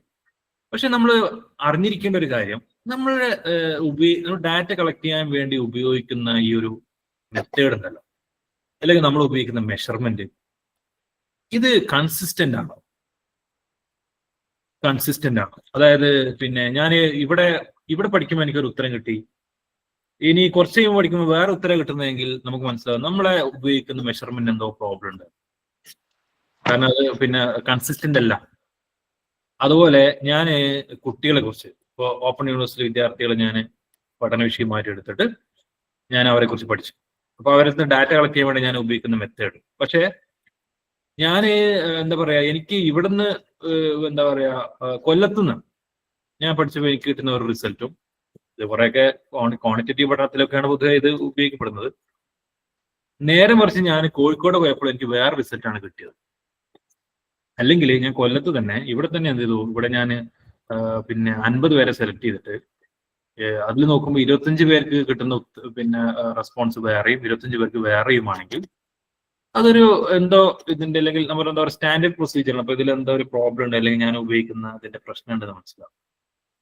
അപ്പോ കൺസിസ്റ്റന്റ്, നമ്മളിപ്പോ എന്താ പറയാ ഒരു ഡാറ്റ കളക്ട് ചെയ്യാൻ വേണ്ടി ഉപയോഗിക്കുന്ന ടൂള് അല്ലെങ്കിൽ മെഷർമെന്റ്, ഇത് എല്ലാ സ്ഥലത്തും എല്ലാ ഗ്രൂപ്പിനും ഒരുപോലെയാണോ? ഒരുപോലെ അല്ലെങ്കിൽ പിന്നെ എന്തോ ഒരു കൺസിസ്റ്റന്റ് ഇല്ല എന്ന് പറയും. അപ്പൊ ആ ഒരു കൺസിസ്റ്റൻസിനെ കുറിച്ച് പറയുന്ന പദമാണ് റിലയബിലിറ്റി എന്നുള്ളത്. അപ്പൊ നമുക്ക് ശരിക്കും ഈ ഒരു മെഷർമെന്റിനെ വിശ്വസിക്കാൻ പറ്റുമോ?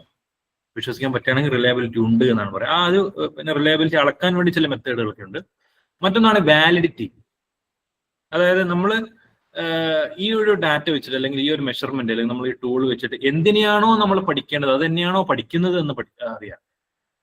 അപ്പൊ നമ്മളിപ്പോ പിന്നെ ഞാൻ നേരത്തെ പറഞ്ഞു നമ്മൾ ഉപയോഗിക്കുന്ന മെഷർമെന്റ്, നമ്മൾ ഉപയോഗിക്കുന്ന ടൂള് കൺസിസ്റ്റന്റ് ആണോ എന്ന് പറയുന്നതാണ് റിലയബിലിറ്റി. അത് എല്ലാ ഗ്രൂപ്പിനും എല്ലാ സ്ഥലത്തും ഒരുപോലെ. പക്ഷെ നമ്മൾ കളക്ട് ചെയ്യാൻ ഉദ്ദേശിച്ച ഡാറ്റ തന്നെയാണോ കളക്ട് ചെയ്യുന്നത് എന്ന് പരിശോധിക്കുന്ന ആ പദമാണ് വാലിഡിറ്റി എന്നുള്ളത്. അപ്പോൾ നമ്മൾ കൃത്യമായിട്ട് നമ്മൾ ഉദ്ദേശിച്ച ഡാറ്റ തന്നെയാണ് കിട്ടുന്നതെങ്കിൽ അത് വാലിഡ് എന്ന് പറയും, അതല്ലെങ്കിൽ അത് വാലിഡ് അല്ല എന്ന് പറയും. ഇപ്പോൾ പഠനത്തിന് ഇടയിൽ നമുക്ക് ചെയ്യാവുന്ന കാര്യങ്ങളാണ്, പ്രത്യേകിച്ച് ക്വാണ്ടിറ്റേറ്റീവ് സ്റ്റഡിക്ക് നടത്തുമ്പോൾ. പിന്നെ റെപ്രസെന്റേറ്റീവ്നെസ്, അതായത് ഞാൻ നേരത്തെ പറഞ്ഞു നമ്മൾ 1000 പേരെ കുറിച്ച് പഠിക്കുക എന്ന് പറയുന്നത് പോസിബിൾ അല്ല. അപ്പൊ നമ്മൾ എന്താ ചെയ്യാന്ന് വെച്ച് കഴിഞ്ഞാൽ 1000 പേരിൽ നിന്ന് 100 പേരെ സെലക്ട് ചെയ്യും.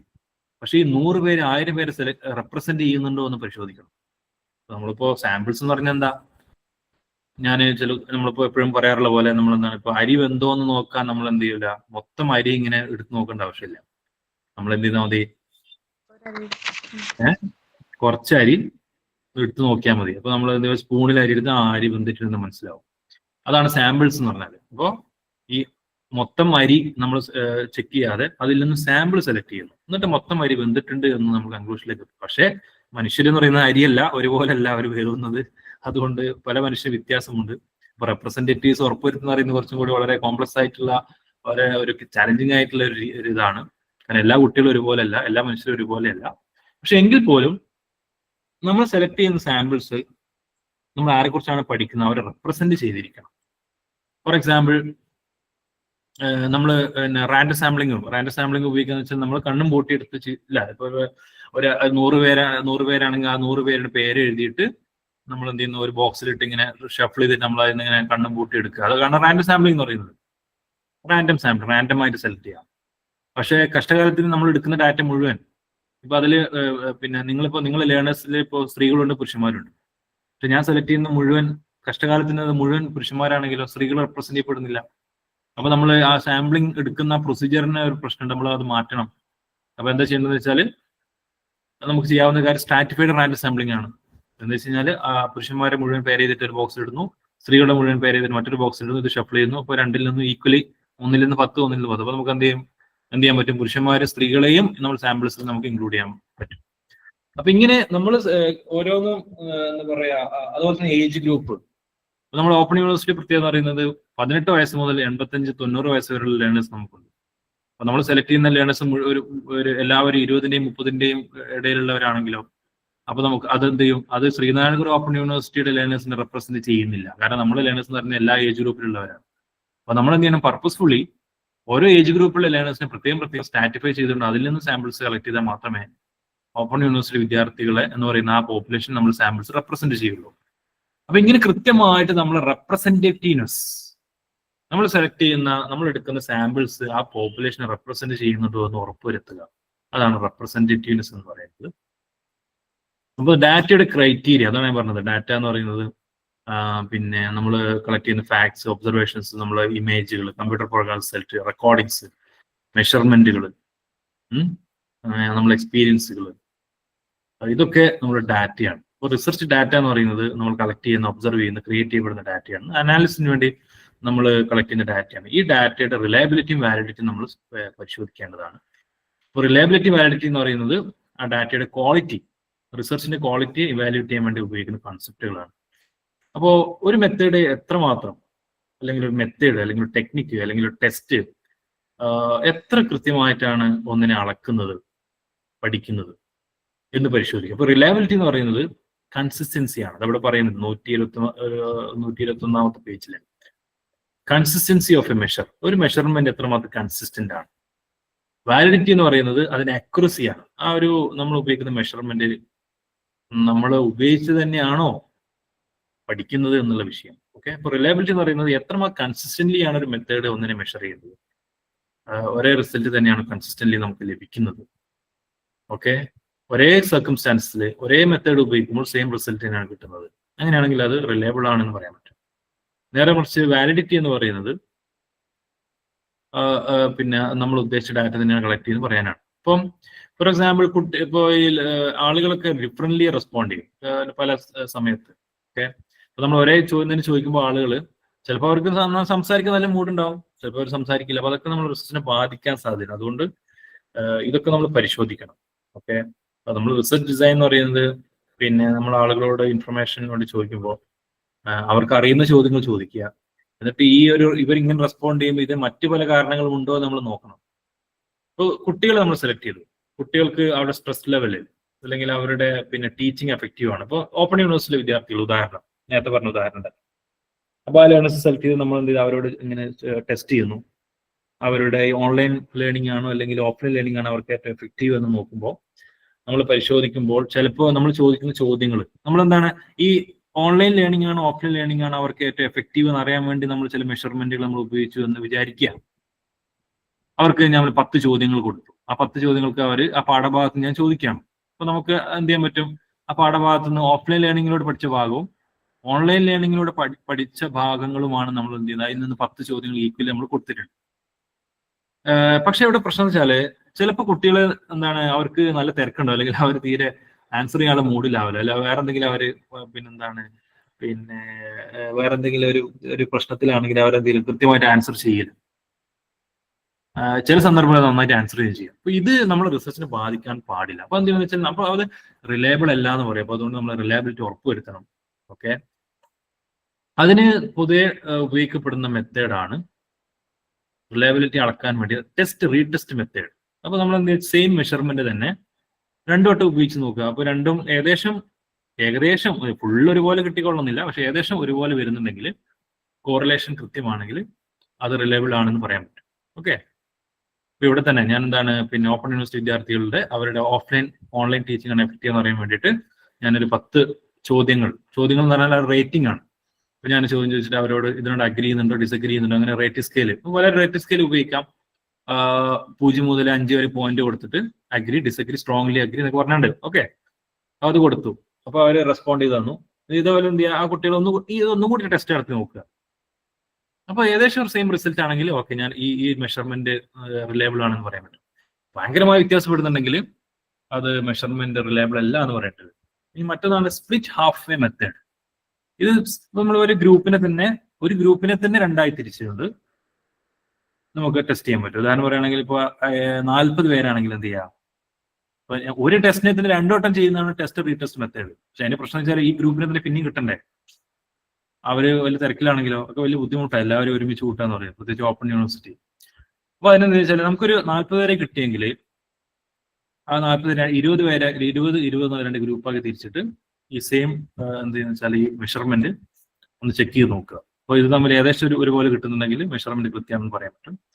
അപ്പൊ അങ്ങനെ ക്വസ്റ്റ്യർ അല്ലെങ്കിൽ ഈ പറയുന്ന ടെക്നിക്ക് അതുപോലെ തന്നെ മെഷർമെന്റ് ഇതൊക്കെ ഒരു ഗ്രൂപ്പിൽ തന്നെ 2ആക്കി തിരിച്ചുകൊണ്ട് നടത്തുന്ന റിലയബിലിറ്റി ടെസ്റ്റ് ആണ് സ്പ്ലിറ്റ് ഹാഫ് മെത്തേഡ് എന്ന് പറയുന്നത്. ഓക്കെ, ഇവിടെ ചില ഉദാഹരണങ്ങളൊക്കെ പറയുന്നുണ്ട്. ജെൻഡറിനോടുള്ള പ്രിജുഡിസ് അളക്കാൻ വേണ്ടിയിട്ട് സ്ത്രീകളോട് ആളുകൾക്ക് എന്തെങ്കിലും മുൻവിധികളുണ്ടോ, അപ്പൊ അതറിയാൻ വേണ്ടി നമുക്ക് എന്ത് ചെയ്യാം, 2 ടെസ്റ്റ് നടത്താം. അതിൽ തന്നെ 2 ഗ്രൂപ്പായി തിരിച്ചുകൊണ്ട് ചെയ്യാം. ഓക്കെ, പിന്നെ how well a method measures what is suppose to measure is known as validity. എന്തിനെയാണോ അളക്കേണ്ടത് അതിന് എത്ര നന്നായിട്ടാണ് ഒരു മെത്തേഡ് മെഷർ ചെയ്യുന്നത് അതിനെ പറയുന്നതാണ് അതിന് വാലിഡിറ്റി എന്ന് പറയുന്നത്. അപ്പോ എത്ര അക്യുറേറ്റ്ലി ആണ് നമ്മൾ ഒരു വിഷയത്തെ കുറിച്ച് പഠിക്കുമ്പോൾ ആ വിഷയത്തിന്റെ സ്വഭാവം, അതിന്റെ ഫീച്ചേഴ്സ്, അതിന്റെ മറ്റു സ്വഭാവങ്ങൾ, അതിന്റെ വേരിയേഷൻസ് കൃത്യമായിട്ട് പഠിക്കുന്നുണ്ടോ എന്നളക്കുന്ന ഒരു ടേമാണ് വാലിഡിറ്റി എന്ന് പറയുന്നത്. ഈ വാലിഡിറ്റി ഇവിടെ റിലയബിലിറ്റിന്റെ കാര്യം ടെസ്റ്റ് റീടെസ്റ്റ് മെത്തേഡ്, പിന്നെ ഇന്റർഗ്രേറ്റഡ് റിലയബിലിറ്റി ഉണ്ട്. അതായത് നമുക്കെന്ന് വെച്ചാൽ ഈ നമ്മുടെ മെഷർമെന്റ് ഓരോ റേറ്റിംഗ് സ്കെയിൽ അനുസരിച്ച് വ്യത്യാസപ്പെടുന്നുണ്ടോ എന്ന് നോക്കുക. അതുപോലെ ഇന്റേണൽ കൺസിസ്റ്റൻസി മെത്തേഡ് എന്ന് പറയുമ്പോൾ ഒരു മെഷറിന്റെ കൺസിസ്റ്റൻസി അതിനെ അളക്കുന്നതാണ് ഇന്റേണൽ കൺസിസ്റ്റൻസി. ഒരു മെഷർമെന്റിന് അകത്ത് തന്നെ എന്തെങ്കിലും കൺസിസ്റ്റൻസി പ്രശ്നം ഉണ്ടോ എന്ന് നോക്കുന്നതാണ്. മറ്റൊന്നാണ് വാലിഡിറ്റി. ഒരു മെഷർമെന്റിന്റെ വാലിഡിറ്റി എന്ന് പറഞ്ഞാൽ ഞാൻ പറഞ്ഞല്ലോ, അത് കൃത്യമായിട്ട് അളക്കുന്നുണ്ടോ നോക്കുന്ന പറയുമ്പോൾ നമുക്ക് എങ്ങനെയൊക്കെ പരിശോധിക്കാം. അതിന്റെ കൺസ്ട്രക്ട് എന്ന് പറയുമ്പോൾ ഉദ്ദേശിക്കുന്നത് നമ്മൾ ഒരു തിയറി പഠിക്കാനാണ് അല്ലെങ്കിൽ തിയറിയുമായി ബന്ധപ്പെട്ട കാര്യമാണ് പഠിക്കുന്നതെങ്കിൽ അത് കൃത്യമായിട്ട് ഇത് പഠിക്കുന്നുണ്ടോ അല്ലെങ്കിൽ മനസ്സിലാക്കുന്നുണ്ടോ എന്ന് പരിശോധിക്കാം. കണ്ടന്റ് നമ്മൾ പഠിക്കാൻ ഉദ്ദേശിക്കുന്ന മെഷർ ചെയ്യാൻ ഉദ്ദേശിക്കുന്ന കണ്ടന്റ് ഒക്കെ കൃത്യമായിട്ട് അവിടെ വരുന്നുണ്ടോ എന്ന് നോക്കാം. ഓക്കെ, അതുപോലെ തന്നെ ക്രൈറ്റീരിയൻ എന്ന് പറയുമ്പോൾ ഒരു മെഷർമെന്റിന്റെ റിസൾട്ട് മറ്റു റിസൾട്ടുമായിട്ട് പിന്നെ കറസ്പോണ്ട് ചെയ്യുന്നുണ്ടോ എന്ന് നോക്കുകയാണെങ്കിൽ നമുക്ക് ഇതിന്റെ വാലിഡിറ്റി നോക്കാൻ പറ്റും. ഫോർ എക്സാമ്പിൾ, ഞാൻ കുട്ടികളുടെ സ്ട്രെസ് ലെവൽ പഠിക്കാൻ വേണ്ടിയിട്ട് ഞാനൊരു മെഷർമെന്റ് ഉപയോഗിച്ചു.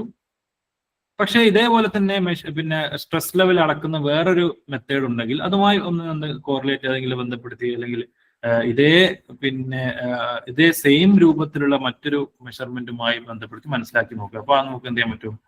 ഓരോ ഡാറ്റയുടെയും അല്ലെങ്കിൽ ഓരോ മെഷർമെന്റിന്റെയും ടൂളിന്റെയും ക്രൈറ്റീരിയൻ തമ്മിൽ ചെറിയൊരു താരതമ്യ പഠനം നടത്തുകയാണെങ്കിലൊക്കെ നമുക്ക് അതിന് വാലിഡിറ്റി മനസ്സിലാക്കി പറ്റും. അപ്പൊ ഇത് മാത്രമല്ല, വേറെ ഒരുപാട് ടെക്നിക്കുകൾ ഉണ്ട്. പക്ഷെ ഇവിടെ 3 മാത്രമേ പറയുന്നുള്ളൂ. നമ്മൾ പഠിക്കാൻ ഉദ്ദേശിക്കുന്ന പിന്നെ നമ്മൾ ഏത് തിയററ്റിക്കൽ കൺസെപ്റ്റ് ആണോ പഠിക്കാൻ ഉദ്ദേശിക്കുന്നത് അത് കൃത്യമായിട്ട് അളക്കുന്നുണ്ടോ മനസ്സിലാക്കുന്നുണ്ടോ പരിശോധിക്കുക. നമ്മൾ ഏത് വിഷയത്തിന്റെ കണ്ടന്റ് ആണോ പഠിക്കാൻ ഉദ്ദേശിക്കുന്നത് ആ കണ്ടന്റ് കൃത്യമായിട്ട് അത് ഉൾക്കൊള്ളുന്നുണ്ടോ എന്ന് പരിശോധിക്കുക. മറ്റൊന്ന്, നമ്മളിപ്പോ ഈ ഡാറ്റ കൊണ്ട് മനസ്സിലാക്കാൻ ഉദ്ദേശിക്കുന്ന ക്രൈറ്റീരിയ, ആ ക്രൈറ്റീരിയകൾ സെയിം ക്രൈറ്റീരിയ ഉള്ള മറ്റൊരു മെഷർമെന്റുമായി ബന്ധപ്പെടുത്തി മനസ്സിലാക്കി നോക്കുക. ഇതൊക്കെയാണ് ഇതിന്റെ കാര്യം. പിന്നെ ഡാറ്റ റെപ്രസെന്റേറ്റ് ഞാൻ പറഞ്ഞു. നമ്മൾ സെലക്ട് ചെയ്യുന്ന സാമ്പിൾസ് കൃത്യമായിട്ട് പിന്നെ പോപ്പുലേഷനെ റെപ്രസെന്റ് ചെയ്യുന്നുണ്ടോ, നമ്മൾ എടുത്ത ഡാറ്റ കൃത്യമായിട്ട് റെപ്രസെന്റ് ചെയ്യുന്നുണ്ടോ, ഇത്തരം കാര്യങ്ങളൊക്കെയാണ് അത് ഉറപ്പുവരുത്തുന്നതാണ് റെപ്രസെന്റേറ്റീവ്സ് ഉദ്ദേശിക്കുന്നത്. അപ്പോൾ ഒരു പോപ്പുലേഷൻ അതിൽ ശരിക്കും പറയുകയാണെങ്കിൽ നമ്മൾ ആരെക്കുറിച്ചാണ് പഠിക്കുന്നത്, അതിൽ 50% സ്ത്രീകളും 50% പുരുഷന്മാരാണെങ്കിൽ നമ്മൾ സെലക്ട് ചെയ്യുന്ന സാമ്പിൾസിലും ഈ പ്രൊപ്പോർഷൻ ഉണ്ടായിരിക്കാം. ഓക്കെ, പക്ഷെ ഇത് നമ്മൾ സെലക്ട് ചെയ്യുന്ന സാമ്പിൾസ് മുഴുവനായിട്ട് പോപ്പുലേഷൻ റെപ്രസെന്റ് ചെയ്യണം നമുക്ക് ഉറപ്പുവരുത്താൻ കഴിയില്ല. എങ്കിലും ഏകദേശം മുഴുവനായിട്ട് നമുക്ക് റെപ്രസെന്റ് ചെയ്യാൻ കഴിയില്ലെങ്കിൽ പോലും ഏറെക്കുറെ ഈ രീതിയിലുള്ള നമ്മുടെ പോപ്പുലേഷനെ റെപ്രസെന്റ് ചെയ്യുന്ന രീതിയിലായിരിക്കും സാമ്പിൾസ് ഉണ്ടായിരിക്കുന്നത്. ഓക്കെ, അപ്പൊ അത് നമുക്ക് റെപ്രസെന്റേറ്റീവ്നെസ് ഉറപ്പുവരുത്താൻ പൊതുവെ നിങ്ങൾ സാമ്പിളിംഗ് പ്രൊസീജിയർ ഉപയോഗിക്കുമ്പോൾ നിങ്ങൾക്ക് ഉപയോഗിക്കാവുന്ന ഒരു കാര്യം എന്ന് പറയുന്നത് സാമ്പിളിംഗിൽ നമുക്ക് പ്രൊബാബിലിറ്റി സാമ്പിളിംഗ് ആണ്, അല്ലാതെ നോൺ പ്രൊബാബിലിറ്റി സാമ്പിളിംഗ് അല്ല. അത് നിങ്ങൾ കേട്ടിട്ടുണ്ടാവും, ചില ആളുകൾ കേട്ടിട്ടുണ്ടാവും. പ്രൊബാബിലിറ്റി സാമ്പിളിംഗ് എന്ന് പറയുമ്പോൾ ഇപ്പൊ നമ്മൾ ഒരു പോപ്പുലേഷൻ, ആ പോപ്പുലേഷനിലുള്ള എല്ലാവരും അതിൽ ഇൻക്ലൂഡ് ചെയ്യാനുള്ള ഈക്വൽ ചാൻസ് ഉണ്ടെങ്കിൽ അതാണ് പ്രൊബാബിലിറ്റി സാമ്പിളിംഗ്. എന്ന് വെച്ച് കഴിഞ്ഞാൽ നമ്മളിപ്പോൾ റാൻഡം സാമ്പിളിംഗ് ഉപയോഗിക്കുക, എല്ലാവരുടെയും പേര് എഴുതിയിട്ട് ഞാനൊരു ബോക്സിലിട്ട് ഷഫിൾ ചെയ്യുമ്പോൾ ഇതിലെല്ലാവരുടെയും പേര് സെലക്ട് ചെയ്യപ്പെടാൻ ഈക്വൽ ചാൻസ് ഉണ്ടല്ലോ, അതാണ് പ്രൊബാബിലിറ്റി സാമ്പിളിംഗ്. നോൺ പ്രൊബാബിലിറ്റി സാമ്പിളിംഗ് എന്ന് പറയുന്നത് റാൻഡം അല്ലാത്ത സാമ്പിളിംഗ് ആണ്. അതായത് ഞാൻ ഒരു ക്ലാസ്സിലേക്ക് ചെന്നിട്ട് ഞാൻ പറയാണ് 40 കുട്ടികളുണ്ടെങ്കിൽ അവരുടെ രജിസ്റ്റർ നമ്പർ എടുത്തിട്ട് 1 മുതൽ 20 വരെ മാത്രമേ സെലക്ട് ചെയ്യുന്നുള്ളൂ, 20 മുതൽ 40 വരെയുള്ള കുട്ടികൾ സെലക്ട് ചെയ്യുന്നില്ല. അത് നോൺ പ്രൊബാബിലിറ്റി സാമ്പിളിംഗ് ആണ്. അപ്പൊ അതിൽ ഈ 40 പേർക്കും ഇതിൽ ഇൻക്ലൂഡ് ചെയ്യപ്പെടാനുള്ള ചാൻസ് ഇല്ല. അപ്പോൾ പ്രൊബാബിലിറ്റി സാമ്പിളിംഗ്, പ്രത്യേകിച്ച് റാൻഡം സാമ്പിളിംഗ് ഉപയോഗിക്കുമ്പോഴാണ് കൂടുതൽ റെപ്രസെന്റേറ്റീവ്നെസ് ഉള്ളത് എന്നാണ് ഇവിടെ പറയുന്നത്. ഓക്കെ, അപ്പോ അതാണ് എല്ലാ മെമ്പേഴ്സിനും ഇതിൽ ഉൾപ്പെടാനുള്ള, സെലക്ട് ചെയ്യപ്പെടാനുള്ള ഈക്വൽ ചാൻസ് ഉള്ളതിനെയാണ് പ്രൊബാബിലിറ്റി മെത്തേഡ്, പ്രോബബിലിറ്റി സാമ്പിളിംഗ് എന്ന് പറയുന്നത്. പ്രൊബാബിലിറ്റി സാമ്പിളിംഗ് ഉപയോഗിക്കുമ്പോഴാണ് നമുക്ക് എന്താ പറയാ കൂടുതൽ റെപ്രസെന്റേറ്റീവ്നെസ് നമുക്ക് ഉറപ്പുവരുത്താൻ കഴിയുക. ഇതിൽ തന്നെ ഒരുപാട് ടൈപ്സ് ഉണ്ട്, ഇവിടെ വിശദീകരിക്കുന്നില്ല മാത്രമേ ഉള്ളൂ. പ്രൊബാബിലിറ്റി സാമ്പിളിംഗിൽ തന്നെ പല മെത്തേഡുകളുണ്ട്. ഞാൻ പറഞ്ഞല്ലോ, സ്ട്രാറ്റിഫൈഡ് റാൻഡം സാമ്പിളിംഗ്, അതുപോലെ തന്നെ ക്ലസ്റ്റർ സാമ്പിളിംഗ്, അതുപോലെ തന്നെ എന്താണ് ടാർഗറ്റഡ് സാമ്പിളിംഗ്, ഇങ്ങനെ കുറേ ഉണ്ട്. കൺവീനിയൻറ്റ് സാമ്പിളിംഗ്, പല സാമ്പിളിംഗിന് തന്നെ പല ടൈപ്സ് ഉണ്ട്. അതൊക്കെ നമുക്ക് എല്ലാവർക്കും ജസ്റ്റ് ഗൂഗിൾ സെർച്ച് ചെയ്ത് മനസ്സിലാകുന്ന കാര്യങ്ങളേ ഉള്ളൂ. ഇതിൽ തന്നെ പ്രൊബാബിലിറ്റി സാമ്പിളിംഗിലും ചില ടെക്നിക്സ് ഉണ്ട്, നോൺ പ്രൊബാബിലിറ്റി സാമ്പിളിംഗിലും ടെക്നിക്സ് ഉണ്ട്. ഓക്കെ, ഇപ്പൊ നോൺ പ്രൊബാബിലിറ്റി എന്ന് പറയുമ്പോൾ വേറെ ഇതുണ്ട്, അറിയോ? ഇപ്പൊ ഞാൻ ക്ലാസ്സിൽ നിന്നിട്ട് 40 കുട്ടികളുണ്ടെങ്കിൽ ഇതില് 1, 5 അങ്ങനെ സെലക്ട് ചെയ്യാം. 1, 5, 10, 15 ആ നമ്പർ വരുന്ന കുട്ടികൾ ഞാൻ സെലക്ട് ചെയ്യുള്ളൂ എന്ന് പറയുമ്പോൾ അത് ഒരു തരത്തിൽ ഒരു റാൻഡം ഉണ്ട്, പക്ഷെ എങ്കിൽ പോലും അതിനകത്ത് എല്ലാവരും ഇൻക്ലൂഡ് ചെയ്യപ്പെടുന്നില്ല. അപ്പൊ അങ്ങനെയുള്ള ഒരുപാട് ടെക്നിക്സ് ഓഫ് സാമ്പിളിങ്സ് ഒക്കെ ഉണ്ട്. അപ്പോൾ എന്താ നമ്മളോട് പറഞ്ഞത്, നമ്മുടെ ഡാറ്റ, നമ്മൾ കളക്ട് ചെയ്യുന്ന ഡാറ്റ, അത് ഏത് രൂപത്തിലുള്ള ഡാറ്റ ആണെങ്കിലും അത് കൃത്യമായിട്ട് റിലയബിൾ ആയിരിക്കണം, വാലിഡ് ആയിരിക്കണം. നമ്മൾ ഉപയോഗിക്കുന്ന മെഷർമെന്റ് എല്ലാ സ്ഥലത്തും ഒരേ രീതിയിൽ അല്ലെങ്കിൽ ഒരേ സാഹചര്യത്തിൽ ഉപയോഗിക്കും സെയിം റിസൾട്ട് കിട്ടുക, അത് പരിശോധിക്കുക. ആ സെയിം റിസൾട്ട് കിട്ടുന്ന കൺസിസ്റ്റൻസിയെ പറയുന്ന ഒരു പദമാണ് റിലയബിലിറ്റി എന്ന് പറയുന്നത്. അത് കൺസിസ്റ്റന്റ് ആണോ ഇല്ലയോ എന്ന് അറിയാൻ വേണ്ടി നമുക്ക് ഉപയോഗിച്ച ചില മെത്തേഡുകൾ ഉപയോഗിക്കാം. ടെസ്റ്റ് റീടെസ്റ്റ് മെത്തേഡ്, അതുപോലെ തന്നെ സ്പ്ലിറ്റ് ഹാഫ് മെത്തേഡ് ഒക്കെയാണ് ഇവിടെ പറഞ്ഞ മെത്തേഡുകൾ. പിന്നുള്ളത് അതിന്റെ വാലിഡിറ്റി ആണ്. കൃത്യമായ നമ്മൾ പഠിക്കാൻ ഉദ്ദേശിച്ചത് തന്നെയാണോ പഠിക്കുന്നത്, അതാണ് വാലിഡിറ്റി എന്ന് പറയുന്നത്. അപ്പൊ നമുക്ക് അതിന്റെ നമ്മൾ ഉപയോഗിക്കുന്ന തിയററ്റിക്കൽ കൺസെപ്റ്റിനെ തന്നെ ഉൾക്കൊള്ളിക്കുന്നുണ്ടോ എന്ന് പരിശോധിക്കാം. അപ്പൊ നമുക്ക് മനസ്സിലായി വാലിഡ് ആണ് എന്ന്. അല്ലെങ്കിൽ നമ്മളുടെ കോൺസെപ്റ്റ് കൃത്യമായിട്ട് അത് പഠിക്കുന്നുണ്ടോ എന്ന് പരിശോധിക്കാം. അല്ലെങ്കിൽ നമ്മളുടെ ക്രൈറ്റീരിയ, നമ്മൾ ഏത് ക്രൈറ്റീരിയ വെച്ചിട്ടാണ് പഠിക്കുന്നത്, ഇതേ ക്രൈറ്റീരിയയുള്ള മറ്റു മെത്തേഡുമായി മറ്റൊരു റേറ്റിംഗ് സ്കെയിൽ വെച്ച് നമുക്ക് നോക്കാവുന്നതാണ്. അപ്പൊ ഇങ്ങനെ നമ്മളുടെ വാലിഡിറ്റി റിലയബിലിറ്റി ടെസ്റ്റ് ചെയ്യാവുന്നതാണ്. റെപ്രസെന്റേറ്റീവ്സ് എന്ന് പറയുമ്പോൾ കൃത്യമായിട്ട് നമ്മൾ സെലക്ട് ചെയ്യുന്ന സാമ്പിൾസ് ആ പോപ്പുലേഷനെ റെപ്രസെന്റ് ചെയ്തിരിക്കണം.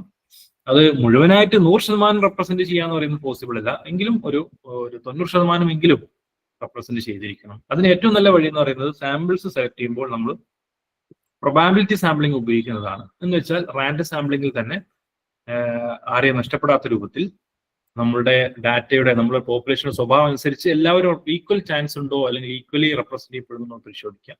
ഇതൊക്കെയാണ് അതിന് റെപ്രസെന്റേറ്റീവ്സ് എന്ന് പറയുന്നത്.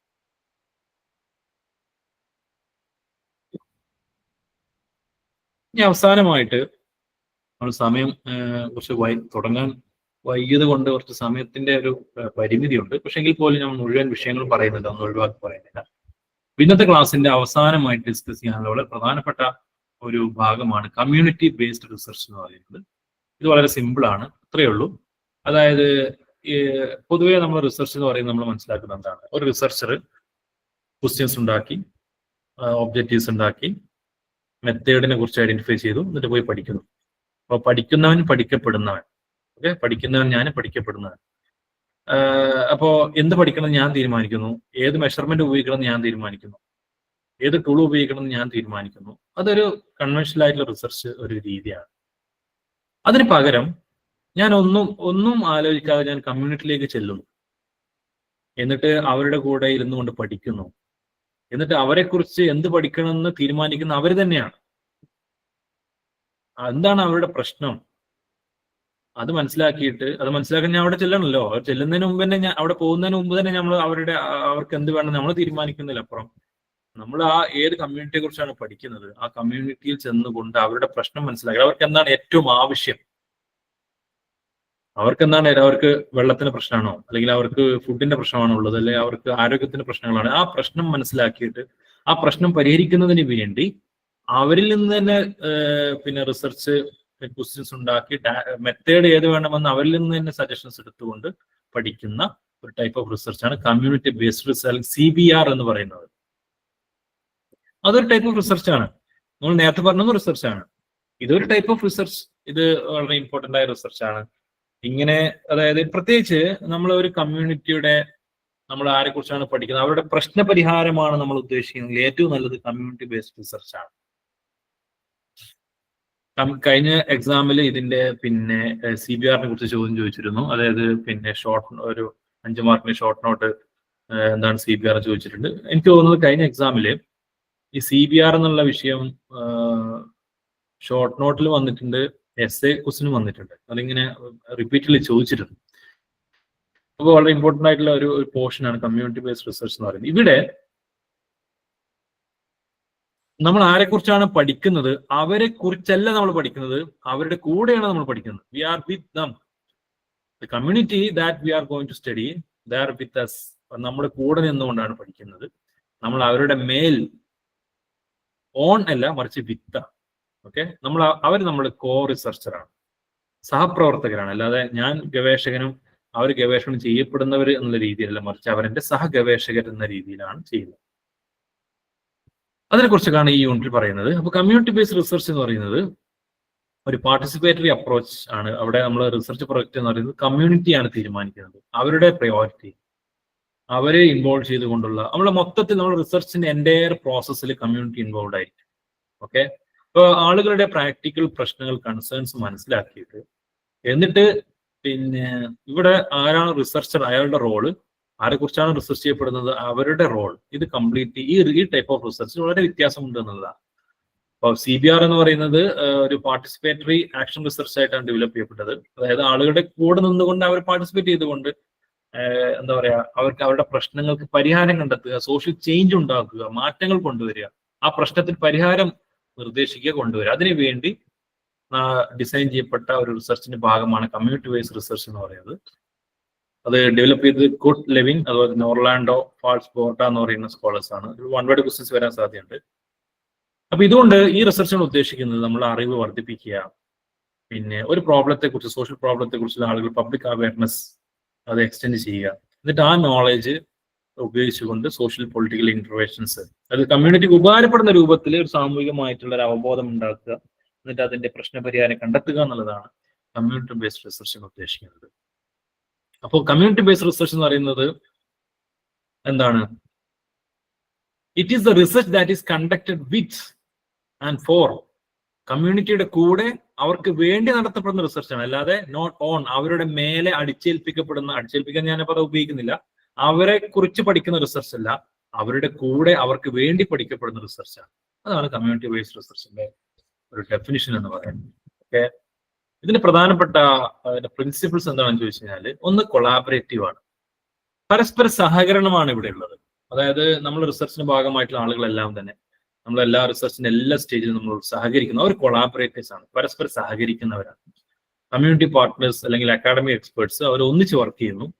റിസർച്ച് ഗവേഷകനും ഞാൻ ആരെക്കുറിച്ചാണോ പഠിക്കുന്നത് അവരും ഒന്നിച്ചാണ് വർക്ക് ചെയ്യുന്നത്, വർക്ക് ടുഗെദർ. എന്നിട്ട് അവർ റിസർച്ച് ക്വസ്റ്റ്യൻസ് ഉണ്ടാക്കുന്നു. ക്വസ്റ്റ്യൻസ് എന്ന് പറയുമ്പോൾ എന്തെങ്കിലും ക്വസ്റ്റ്യൻസ് ഉണ്ടാക്കുന്നതല്ല, അവർക്ക് അവരുടെ ആവശ്യങ്ങൾ അത് പരിഗണിച്ചുകൊണ്ട് ആ ആവശ്യങ്ങൾ നോക്കിയിട്ടാണ് റിസർച്ച് ക്വസ്റ്റ്യൻ ഉണ്ടാക്കുന്നത്. എന്നിട്ട് അതിന് വേണ്ട ഡാറ്റ കളക്ഷൻ മെത്തേഡ് നമ്മൾ ഡിസൈൻ ചെയ്ത് നമ്മളെ കണ്ടെത്തുന്നു. എന്നിട്ട് പിന്നെ അവരെ കുറിച്ച് ഡാറ്റ കളക്ട് ചെയ്തിട്ട് അത് അറിയിക്കേണ്ടവരെ അറിയിക്കുക, അല്ലെങ്കിൽ എത്തിക്കേണ്ട സ്ഥലത്ത് എത്തിച്ചിട്ട് അതിനൊരു മാറ്റം കൊണ്ടുവരാൻ വേണ്ടി ശ്രമിക്കുക. അതാണ് ഇതിന് മറ്റൊരു പ്രത്യേകത, ചേഞ്ച് ഓറിയന്റഡ് ആണ്. അതായത് നമ്മളിങ്ങനെ ഒരു കമ്മ്യൂണിറ്റിയെ കുറിച്ച് പഠിക്കുക എന്നിട്ട് പബ്ലിഷ് ചെയ്യുക എന്ന് മാത്രമല്ല, വെറുതെ ഒരു സമൂഹത്തെ കുറിച്ച് പഠിച്ച് അറിവുണ്ടാക്കുക എന്ന് മാത്രമല്ല ഉദ്ദേശിക്കുന്നത്, മറിച്ച് നമ്മളെ അൾട്ടിമേറ്റ് ഒബ്ജക്റ്റീവ് ലക്ഷ്യം എന്ന് പറയുന്നത് ഒരു സോഷ്യൽ ചേഞ്ച് കൊണ്ടുവരാന്നുള്ളതാണ്. To promote positive social change. ഇതിനെന്തെങ്കിലും മാറ്റം കൊണ്ടുവരണം, അല്ലാതെ വെറുതെ പഠിച്ചു പോകാന്ന് മാത്രമല്ല, ആ കമ്മ്യൂണിറ്റിയെ ശാക്തീകരിക്കുക, അവരുടെ പ്രശ്നങ്ങൾ മനസ്സിലാക്കിയിട്ട് അതിന് എന്തെങ്കിലും ഒരു ചേഞ്ച് കൊണ്ടുവരാൻ കഴിയുന്നതാണ്. മറ്റൊന്ന് ഇതിന്റെ പ്രത്യേകത ഇൻക്ലൂസീവ് ആണ്. നമ്മൾ എന്താണ് പിന്നെ നമ്മളെല്ലാവരും ഉൾക്കൊള്ളിക്കുന്നുണ്ട്, എല്ലാവരും ഉൾക്കൊള്ളും. ഞാൻ ആരെക്കുറിച്ചാണ് പഠിക്കുന്നത് അവർ ഈ റിസർച്ചിന്റെ ഭാഗമാണ്. അപ്പൊ ഇതിലൊരു ജനാധിപത്യമായ ഒരു രീതിയിലാണ് അറിവിനെ നമ്മൾ ജനാധിപത്യവൽക്കരിക്കുന്നു. പിന്നെ ആ കമ്മ്യൂണിറ്റിയുടെ മെമ്പേഴ്സ്, ആരെക്കുറിച്ചാണ് പഠിക്കുന്നത് ആ കമ്മ്യൂണിറ്റി മെമ്പേഴ്സിന്റെ അവരുടെ സ്ട്രെങ്ത്, അവരുടെ പെർസ്പെക്റ്റീവ്സ് നമ്മൾ ഉൾക്കൊള്ളിക്കുന്നു, അത് നമ്മൾ ഇൻവോൾവ് ചെയ്യുന്നു. ഓക്കെ, അപ്പോ ചിലപ്പോൾ നമ്മൾ പഠിക്കാൻ വേണ്ടിയിട്ട് പല മൾട്ടിപ്പിൾ ഡാറ്റ നമ്മൾ ഉപയോഗിക്കേണ്ടി വരും, ഡാറ്റ കളക്ഷൻ മെത്തേഡ് നമ്മൾ ഉപയോഗിക്കേണ്ടി വരും, മൾട്ടിപ്പിൾ അനാലിസിസ് മെത്തേഡ് നമ്മൾ ഉപയോഗിക്കേണ്ടി വരും. അപ്പൊ എന്താണോ ആ കമ്മ്യൂണിറ്റിക്ക് ഏറ്റവും ആപ്റ്റ് ആയിട്ടുള്ള മെത്തേഡ് അത് ഉപയോഗിക്കുക എന്നുള്ളതാണ് ഇതൊന്നും ചെയ്യുന്നത്. മറ്റൊന്ന്, നമ്മുടെ റിസർച്ചിന്റെ പ്രോസസ് എന്ന് പറയുന്നത് ഒരു കൺസെൻസസിലാണ്, അതായത് എല്ലാവരുടെയും സമ്മതം, എല്ലാവരുടെയും പാർട്ടിസിപ്പേഷൻ ഉറപ്പുവരുത്തിയിട്ടാണ് അതിലൂടെയാണ് റിസർച്ച് മുന്നോട്ട് പോകുന്നത്. അതുപോലെ അടുത്തത് ഗവേഷണം ചെയ്യപ്പെടുന്ന സമൂഹം തമ്മിലുള്ള ബന്ധം എന്ന് പറയുന്നത് റെസ്പെക്റ്റ് ആണ്, ഒരു ബഹുമാനം, ട്രസ്റ്റ്, വിശ്വാസം, പരസ്പരം പഠിക്കുക, പരസ്പരം അങ്ങോട്ടും ഇങ്ങോട്ടും പഠിക്കുക. അല്ലെ ഞാൻ അവരെ കുറിച്ച് പഠിച്ച് ഞാനിങ്ങനെ ഒരു യൂണിവേഴ്സിറ്റിയിലെ PhD ചെയ്യുന്ന ആളാണ്, അപ്പൊ ഞാനാണ് അറിവുള്ള, അവരൊന്നും അറിവില്ലാത്തവരാണ്, ആ രീതിയിലല്ല. എന്നിട്ട് ഞാൻ അവരെ കുറിച്ച് പഠിച്ചിട്ട് അവരുടെ സമ്മതം ഇല്ലാതെ ഇങ്ങനെ പിന്നെ ഡാറ്റ കളക്ട് ചെയ്തിട്ട് ഇങ്ങനെ, ആ രീതിയിലല്ല, മറിച്ച് അവരുടെ പരസ്പര ബഹുമാനം. എന്നിട്ട് ഗവേഷകൻ ഈ പറഞ്ഞ കമ്മ്യൂണിറ്റിയിൽ നിന്ന് പഠിക്കുന്നു, കമ്മ്യൂണിറ്റി ഗവേഷകനിൽ നിന്നും പഠിക്കുന്നു. അങ്ങനെ പരസ്പരമുള്ള ഒരു പഠന പ്രക്രിയയാണ് ഇതുകൊണ്ട് ഉദ്ദേശിക്കുന്നത്. അതുപോലെ അറിവിന്റെ കൈമാറ്റം, എക്സ്ചേഞ്ച് ഓഫ് നോളജ്, നമ്മൾ സ്കില്ല്, നോളജ്, റിസോഴ്സുകൾ പരസ്പരം കൈമാറ്റം ചെയ്യുക. ഓക്കെ, പരസ്പര സമ്മതത്തോടു കൂടി. അതുപോലെ തന്നെ മാത്രമല്ല, ഈ റിസർച്ചിൽ പങ്കെടുക്കുന്ന ആളുകൾ അവരെന്താണ് പിന്നെ ഇതിന്റെ റെസിപ്രോസിറ്റി, പരസ്പരം പഠിക്കുക, പരസ്പരമുള്ള ഒരു പരസ്പര ആശ്രിതത്വം എന്നുള്ള വിഷയം ഇതിൽ ഉൾക്കൊള്ളിക്കുന്നുള്ളതാണ്. ഓക്കെ, അതുപോലെ തന്നെ ഈ റിസർച്ച് പ്രോസസ് തന്നെ ഇതിൽ പങ്കെടുക്കുന്ന കമ്മ്യൂണിറ്റി അതിൽ പങ്കെടുക്കാനും ഇപ്പൊ ഈ റിസർച്ചിലൂടെ പ്രൊഡ്യൂസ് ചെയ്യപ്പെടുന്ന അറിവ് അവർക്ക് വേണ്ടി ഉപയോഗിക്കപ്പെടാനും വേണ്ടിയിട്ടാണ് ഈ റിസർച്ച് മുന്നോട്ട് വെക്കുന്നത്. മറ്റൊന്ന്, നമ്മളെ റിസർച്ച് പ്രോസസ്സിലുടനീളം അവരോട് നമ്മൾ കണ്ടിന്യൂസ് ആയിട്ട് ഡിസ്കസ് ചെയ്യുന്നു, സംസാരിക്കുന്നു, ചർച്ച ചെയ്യുന്നു. എന്നിട്ട് നമ്മളിപ്പോൾ ചെയ്തുകൊണ്ടിരിക്കുന്ന ഡാറ്റ കളക്ഷൻ ടൂൾസ് മാറ്റേണ്ടതുണ്ടോ, അത് കൃത്യമായിട്ട് തന്നെ ഡാറ്റ കളക്ട് ചെയ്യുന്നത്, ആ ഡാറ്റ കളക്ട് ചെയ്യുമ്പോൾ അവർക്ക് എന്തെങ്കിലും പ്രശ്നം ഉണ്ടാവുന്നുണ്ടോ, ഇതിങ്ങനെ നമ്മൾ ഇടക്കിടക്ക് കണ്ടിന്യൂസ്ലി അവരോട് ഡിസ്കസ് ചെയ്തുകൊണ്ട് മുന്നോട്ട് പോകും. ഇപ്പൊ ഞാനിപ്പോ നമ്മളിപ്പോ പഠനം 2-3 ദിവസം മുന്നോട്ട് പോയി, അല്ലെങ്കിൽ 1 മാസം മുന്നോട്ട് പോയി. എന്നിട്ട് ഇതെല്ലാം കഴിഞ്ഞ് അവസാനം ഡിസ്കസ് ചെയ്യുന്നതിനപ്പുറം ഇതിന് കൂടെ തന്നെ റിസർച്ച് നടന്നുകൊണ്ടിരിക്കുന്ന കൂടെ തന്നെ എല്ലാ കാര്യങ്ങളും എപ്പോഴും അവരോട് ഡിസ്കസ് ചെയ്യാം. അപ്പൊ നമുക്ക് അതിന്റെ പ്രശ്നങ്ങൾ കണ്ടെത്താൻ സാധിക്കും എന്നുള്ളതാണ്. ഓക്കെ. അതുപോലെ തന്നെ ഈ റിസർച്ച്, ഈ ഗവേഷണം കൊണ്ടുള്ള അതിന്റെ ബെനിഫിറ്റ്, അതിന് ഉപകാരം എന്ന് പറയുന്ന കമ്മ്യൂണിറ്റിക്ക് ലഭിക്കും, ഡയറക്ട്ലി ലഭിക്കും. അല്ലെങ്കിൽ അവരുടെ പ്രശ്നങ്ങൾ പരിഹരിക്കുക, അല്ലെങ്കിൽ അവരുടെ ആവശ്യങ്ങൾ നേടിക്കൊടുക്കുക. അതിനുവേണ്ടി ഡയറക്റ്റ് ആയിട്ടോ ഇൻഡയറക്റ്റ് ആയിട്ടോ ഈ റിസർച്ചിന്റെ ഗുണഫലം ആ കമ്മ്യൂണിറ്റിക്ക് ലഭിക്കുന്നു എന്നുള്ളതാണ് ഇതിന്റെ പ്രത്യേകത എന്ന് പറയുന്നത്. ഓക്കെ. അതുപോലെ തന്നെ ആ കമ്മ്യൂണിറ്റി റിസോഴ്സ് അതിന് കോൺട്രിബ്യൂട്ട് ചെയ്യുക, അതിന് കൂടുതൽ കോൺട്രിബ്യൂട്ട് ചെയ്യുന്ന രീതിയിലാണ് CBR വർക്ക് ചെയ്യുന്നത്. അപ്പോൾ എന്താണ് ഇതിന്റെ പ്രത്യേകത? റിസർച്ച് ക്വസ്റ്റ്യൻ തരുന്നത് തന്നെ കമ്മ്യൂണിറ്റിയാണ്, റിസർച്ച് നടത്തുന്നത് തന്നെ അവർക്ക് വേണ്ടിയാണ്. ദ റിസർച്ച് ഈസ് അണ്ടർടേക്കൻ വിത്ത്, അവരുടെ കൂടെ, ഫോർ, അവർക്ക് വേണ്ടി, അല്ലാതെ അവരുടെ മേലിലുള്ള ഓൺ എന്ന രീതിയല്ല, മറിച്ച് വിത്ത് ആൻഡ് ഫോർ എന്നുള്ള കൺസെപ്റ്റാണ് CBR മുന്നോട്ട് വെക്കുന്നത്. ഓക്കെ. അപ്പൊ ഇതിൻ്റെതായ ഒരുപാട് പ്രശ്നങ്ങളുണ്ട് കേട്ടോ. ഇതിന് പ്രശ്നങ്ങളില്ല എന്നുള്ളതല്ല, ഇതിന്റെ പോസിറ്റീവ് സൈഡ് ഉള്ളത് പോലെ തന്നെ നെഗറ്റീവ് സൈഡും ഉണ്ട്. എന്ന് വെച്ച് കഴിഞ്ഞാൽ എല്ലാ കാര്യങ്ങളും അവരോട് ഡിസ്കസ് ചെയ്യുമ്പോൾ കോൺഫിഡൻഷ്യലായ കാര്യങ്ങളുണ്ടെങ്കിൽ എങ്ങനെ ഡിസ്കസ് ചെയ്യാം? അപ്പോൾ റിസർച്ചിന്റെ ഫൈൻഡിങ്സിനെ ബാധിക്കില്ലേ? ഇത്ര കാര്യങ്ങളൊക്കെ ഉണ്ട്.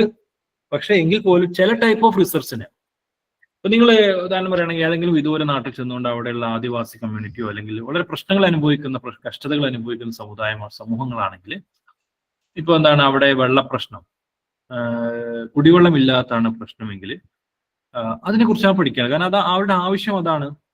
അപ്പൊ അതുകൊണ്ട് തന്നെ അങ്ങനെ കുടിവെള്ളം ലഭിക്കുന്നതിന് ആവശ്യമായിട്ടുള്ള പദ്ധതികൾ എങ്ങനെ ആവിഷ്കരിക്കാം, ഒരു പ്രൊജക്ട് നടപ്പിലാക്കുന്നതിന് വേണ്ടി നമുക്ക് അങ്ങനെ പഠിക്കാവുന്നതാണ്.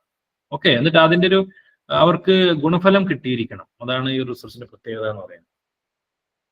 അപ്പൊ എന്തൊക്കെയാണ് ഫീച്ചേഴ്സ് നോക്കാം. ഇതില് നമ്മൾ അക്കാഡമിക് ആയിട്ടുള്ള ഗവേഷകർ മാത്രമല്ല, നോൺ അക്കാഡമിക് ആയിട്ടുള്ള ആളുകൾ, റിസർച്ചേഴ്സ് കൂടി ഇതിലുണ്ട്. നമ്മളെ നോളജ് ക്രിയേറ്റ് ചെയ്യുന്നതിൽ ഇവർ കൂടി ഇതിന്റെ ഭാഗമാവുന്നു. ഇതിന്റെ മെയിൻ ഫീച്ചേഴ്സ് എന്ന് പറയുന്നത് shared values and norms, mutual influence, പരസ്പരം എല്ലാവരും എല്ലാ കാര്യങ്ങളും ഷെയർ ചെയ്യുന്നു, പിന്നെ പരസ്പരം ഇൻഫ്ലുവൻസ് ചെയ്യുന്നു, എല്ലാവർക്കും ഒരേ താല്പര്യങ്ങളാണുള്ളത്. നമ്മുടെ ആവശ്യങ്ങൾ അല്ലെങ്കിൽ ഒരാളുടെ നീഡ്, ഒരു കമ്മ്യൂണിറ്റിയുടെ നീഡ്, അവരുടെ ആവശ്യങ്ങൾ നേടിയെടുക്കുക എന്നുള്ളതാണ് എല്ലാവരുടെയും കമ്മിറ്റ്മെന്റ് എന്ന് പറയുന്നത്. അപ്പോ എന്താണ്, പിന്നെ ഗവേഷണം ചെയ്യുന്ന കമ്മ്യൂണിറ്റി തമ്മിലൊരു പിന്നെ ഒരു പരസ്പര വിശ്വാസമുള്ള ഒരു ബന്ധം, ട്രസ്റ്റ് റിലേഷൻഷിപ്പ് ഉണ്ടാക്കുക. അതുപോലെ തന്നെ പുതുതായ സ്കില്ല് ബിൽഡപ്പ് ചെയ്യുക, ഇത്തരം കാര്യങ്ങളൊക്കെ, നെറ്റ്വർക്ക് ബിൽഡ് ചെയ്യുക, ഇതൊക്കെയാണ് ഇതിന്റെ ഒരു ലക്ഷ്യം. മറ്റൊന്ന് ഞാൻ നേരത്തെ പറഞ്ഞ കൊളാബറേറ്റീവ് പാർട്ട്ണർഷിപ്പാണ്. ഗവേഷകനും പഠിക്കപ്പെടുന്ന സമുദായം തമ്മിലൊരു സഹകരണത്തിലൂടെയുള്ള പാർട്ട്ണർഷിപ്പാണ് ഉള്ളത്. നമ്മൾ റിസർച്ച് പ്രോബ്ലം ഐഡന്റിഫൈ ചെയ്യുന്നത് മുതൽ ഡാറ്റ കളക്ഷന്റെ രീതിയിലും റിസൾട്ട് ഇന്റർപ്രറ്റ് ചെയ്യുന്ന പ്രോസസ്സിലാണെങ്കിലും, അതുപോലെ റിസൾട്ട് റിപ്ലിക്കേറ്റ് ചെയ്യുന്ന പ്രോസസ്സിലൊക്കെ എന്താണ് റിസർച്ചറും അതുപോലെ തന്നെ കമ്മ്യൂണിറ്റി തമ്മിലുള്ള ബന്ധം എന്ന് പറയുന്നത് കൊളാബറേറ്റീവ് പാർട്ട്ണർഷിപ്പാണ്. നിങ്ങൾ എക്സാം എഴുതുമ്പോൾ ഈ പദം തന്നെ ഉപയോഗിക്കണം, കൊളാബറേറ്റീവ് ആണ്. അല്ലാതെ എന്തല്ല, ഡോമിനേറ്റിംഗ് അല്ല. നമ്മൾ റിസർച്ച് ഗവേഷകൻ കമ്മ്യൂണിറ്റിയുടെ മേലെ ഡോമിനേറ്റ് ചെയ്ത് നിൽക്കുന്നില്ല, മറിച്ച് എല്ലാവരും തുല്യരാണ് എന്നുള്ള രീതിയിലാണ് റിസർച്ച് മുന്നോട്ട് പോകുന്നത്. അതുപോലെ തന്നെ നമ്മൾ ഡാറ്റ കളക്ട് ചെയ്യുന്നതും പഠിക്കുന്നതും അറിവ് നേടുന്നതൊക്കെ എന്താണ്, ആക്ഷന് വേണ്ടിയാണ്. അതായത് എന്തെങ്കിലും ഒരു മാറ്റം കൊണ്ടുവരില്ല, അത് വെറുതെ പഠിക്കുക എന്നുള്ളതല്ല, മറിച്ച് എന്തെങ്കിലും ഒരു മാറ്റം കൊണ്ടുവരാനാണ് പഠിക്കുന്നത്. പിന്നെ ഇവിടെ അഞ്ചാമത്തെ ഒരു ഫീച്ചറായിട്ട് പറയുന്നത് കോ ലേണിംഗ് ആണ്. ഒന്നിച്ചിരുന്ന് പഠിക്കുക, അല്ലാതെ ഒരാൾ മാത്രം എങ്ങനെ പഠിക്കുക, മറ്റുള്ളവരെ പഠിക്കാൻ പഠന പ്രക്രിയയ്ക്ക് വേണ്ടി ഉപയോഗിക്കപ്പെടുന്ന വെറും ഒബ്ജക്റ്റായ രീതിയിൽ മാത്രമല്ല, മറിച്ച് ഗവേഷകൻ എന്ന് പറയുന്നത് അവരുടെ കൂടെ പഠിക്കുന്ന ഒരു കോ ലേണർ എന്ന രീതിയിലാണ്. ഓക്കെ. പിന്നെ ആറാമത്തെ അതിന്റെ ഒരു ഫീച്ചർ എന്ന് പറയുന്നത് അതൊരു സൈക്ലിക്കൽ ഐറ്ററേറ്റീവ് പ്രോസസ്. അതായത് നമ്മൾ റിസർച്ചിന് നമ്മൾ പഠിക്കുന്നു, എന്നിട്ട് ഡാറ്റ നമ്മൾ അതിന്റെ റിസൾട്ട് നമ്മൾ അറിയിക്കുന്നു, മാറ്റം കൊണ്ടുവരുന്നു, വീണ്ടും പഠിക്കുന്നു, മാറ്റം കൊണ്ടുവരുന്നു. ആ രീതിയിലുള്ള ഒരു സൈക്ലിക്കലായ രീതിയിലാണ് മുന്നോട്ട് പോകുക എന്ന് പറയുന്നത്. അതായത് നമ്മൾ പഠിച്ചിട്ട് ആ ഡാറ്റ അവരോട് തന്നെ ഷെയർ ചെയ്തിട്ട്, എന്നിട്ട് പിന്നെ ആ ഷെയർ ചെയ്തിട്ട് പിന്നെയും ചിലപ്പോൾ റിസർച്ച് കുറിച്ച് നമ്മൾ മാറ്റിയിട്ട് വീണ്ടും പഠിച്ച് പിന്നെ അവരോട് ഷെയർ ചെയ്ത് അങ്ങനെ എന്താണ് കുറച്ച് നീണ്ടു നിൽക്കുന്ന പ്രൊസീജിയറാണ്. അതിലൂടെയുള്ള ഒരു സൈക്ലിക്കലായ രീതിയിലാണ് മുന്നോട്ട് പോകുക എന്ന് പറയുന്നത്. അപ്പോൾ ഈ CBR എന്ന് പറയുന്നത് കമ്മ്യൂണിറ്റി ബേസ്ഡ് റിസർച്ച് എന്ന് പറയുന്നത് കുറച്ച് ഇൻക്ലൂസീവ് ആണ്. എല്ലാവരും ഈക്വൽ ആയിട്ടാണ് കാണുന്നത്, ഈക്വൽ മെമ്പേഴ്സ് ആയിട്ട് കാണുന്നത്. ആരെക്കുറിച്ചാണ് പഠിക്കുന്നത്? ആ കമ്മ്യൂണിറ്റിക്ക് ഇമ്പോർട്ടൻറ്റ് വോയിസ് കൊടുക്കുന്നത്, അവർക്ക് റിസർച്ചിൽ ഒരു റോള് കൊടുക്കുകയാണ്. വിത്ത് പീപ്പിൾ എന്നുള്ളതാണ് അതിന്റെ ഒരു കൺസെപ്റ്റ്. ജനങ്ങളുടെ കൂടെ നിന്നുകൊണ്ട് പഠിക്കുക എന്നുള്ളതാണ്. അപ്പൊ കമ്മ്യൂണിറ്റി മെമ്പേഴ്സ് ഇതിൽ നമ്മൾ റിസർച്ചിൽ കൂടെ നിന്ന് വർക്ക് ചെയ്യുന്നു. അതുപോലെ തന്നെ ഒരു നമ്മുടെ എൻവയോൺമെന്റ് എന്ന് പറയുന്ന ഒരു കൊളാബറേറ്റീവ് ആയിട്ടുള്ള എൻവയോൺമെന്റ് ആണ്, അല്ലാതെ ഒരു ഹൈറാർക്കിക്കൽ ആയിട്ടുള്ള എൻവയോൺമെന്റ് അല്ല. അതായത് റിസർച്ച് മുകളിലും പഠിക്കപ്പെടുന്ന കമ്മ്യൂണിറ്റി താഴെയും എന്ന രീതിയിൽ, മറിച്ച് ഒന്നിച്ച് വിത്ത് എന്നുള്ള കൺസെപ്റ്റാണ് ഇവിടെ ഉപയോഗിക്കുന്നത്. അതുപോലെ കമ്മ്യൂണിറ്റി എംപവർ ചെയ്യുക, അതിന് ശാക്തീകരിക്കുക. അതുപോലെ തന്നെ ഒരു ഗവേഷകൻ അല്ലെങ്കിൽ അറിവുള്ളവൻ, പഠിക്കുന്നവൻ പഠിക്കപ്പെടുന്ന കമ്മ്യൂണിറ്റിയുടെ മേലെ ഒരു ഒപ്രസ് ചെയ്യുന്ന അല്ലെങ്കിൽ അടിച്ചമർത്തപ്പെടുന്ന ഒരു സാഹചര്യങ്ങൾ ഒഴിവാക്കിയിട്ട് എന്താണ് പിന്നെ ഒരു കൊളാബറേറ്റീവ് ആയിട്ടുള്ള ഒന്നിച്ചു നിൽക്കുന്ന രീതിയിലുള്ള പഠനമാണ് CBR ഉദ്ദേശിക്കുന്നത്. പിന്നെ ഇതിന്റെ പ്രധാനപ്പെട്ട ഒരു ലക്ഷ്യം എന്ന് പറയുന്നത് അവരുടെ ആവശ്യങ്ങൾ മനസ്സിലാക്കിയിട്ട് അതിന്റെ പ്രശ്നങ്ങൾ പരിഹരിക്കുക, ചേഞ്ച് കൊണ്ടുവരിക എന്നുള്ളതാണ്. ഓക്കെ, അപ്പൊ പോസിറ്റീവ് ആയിട്ടുള്ള ഒരു ആക്ഷൻ കൊണ്ടുവരിക.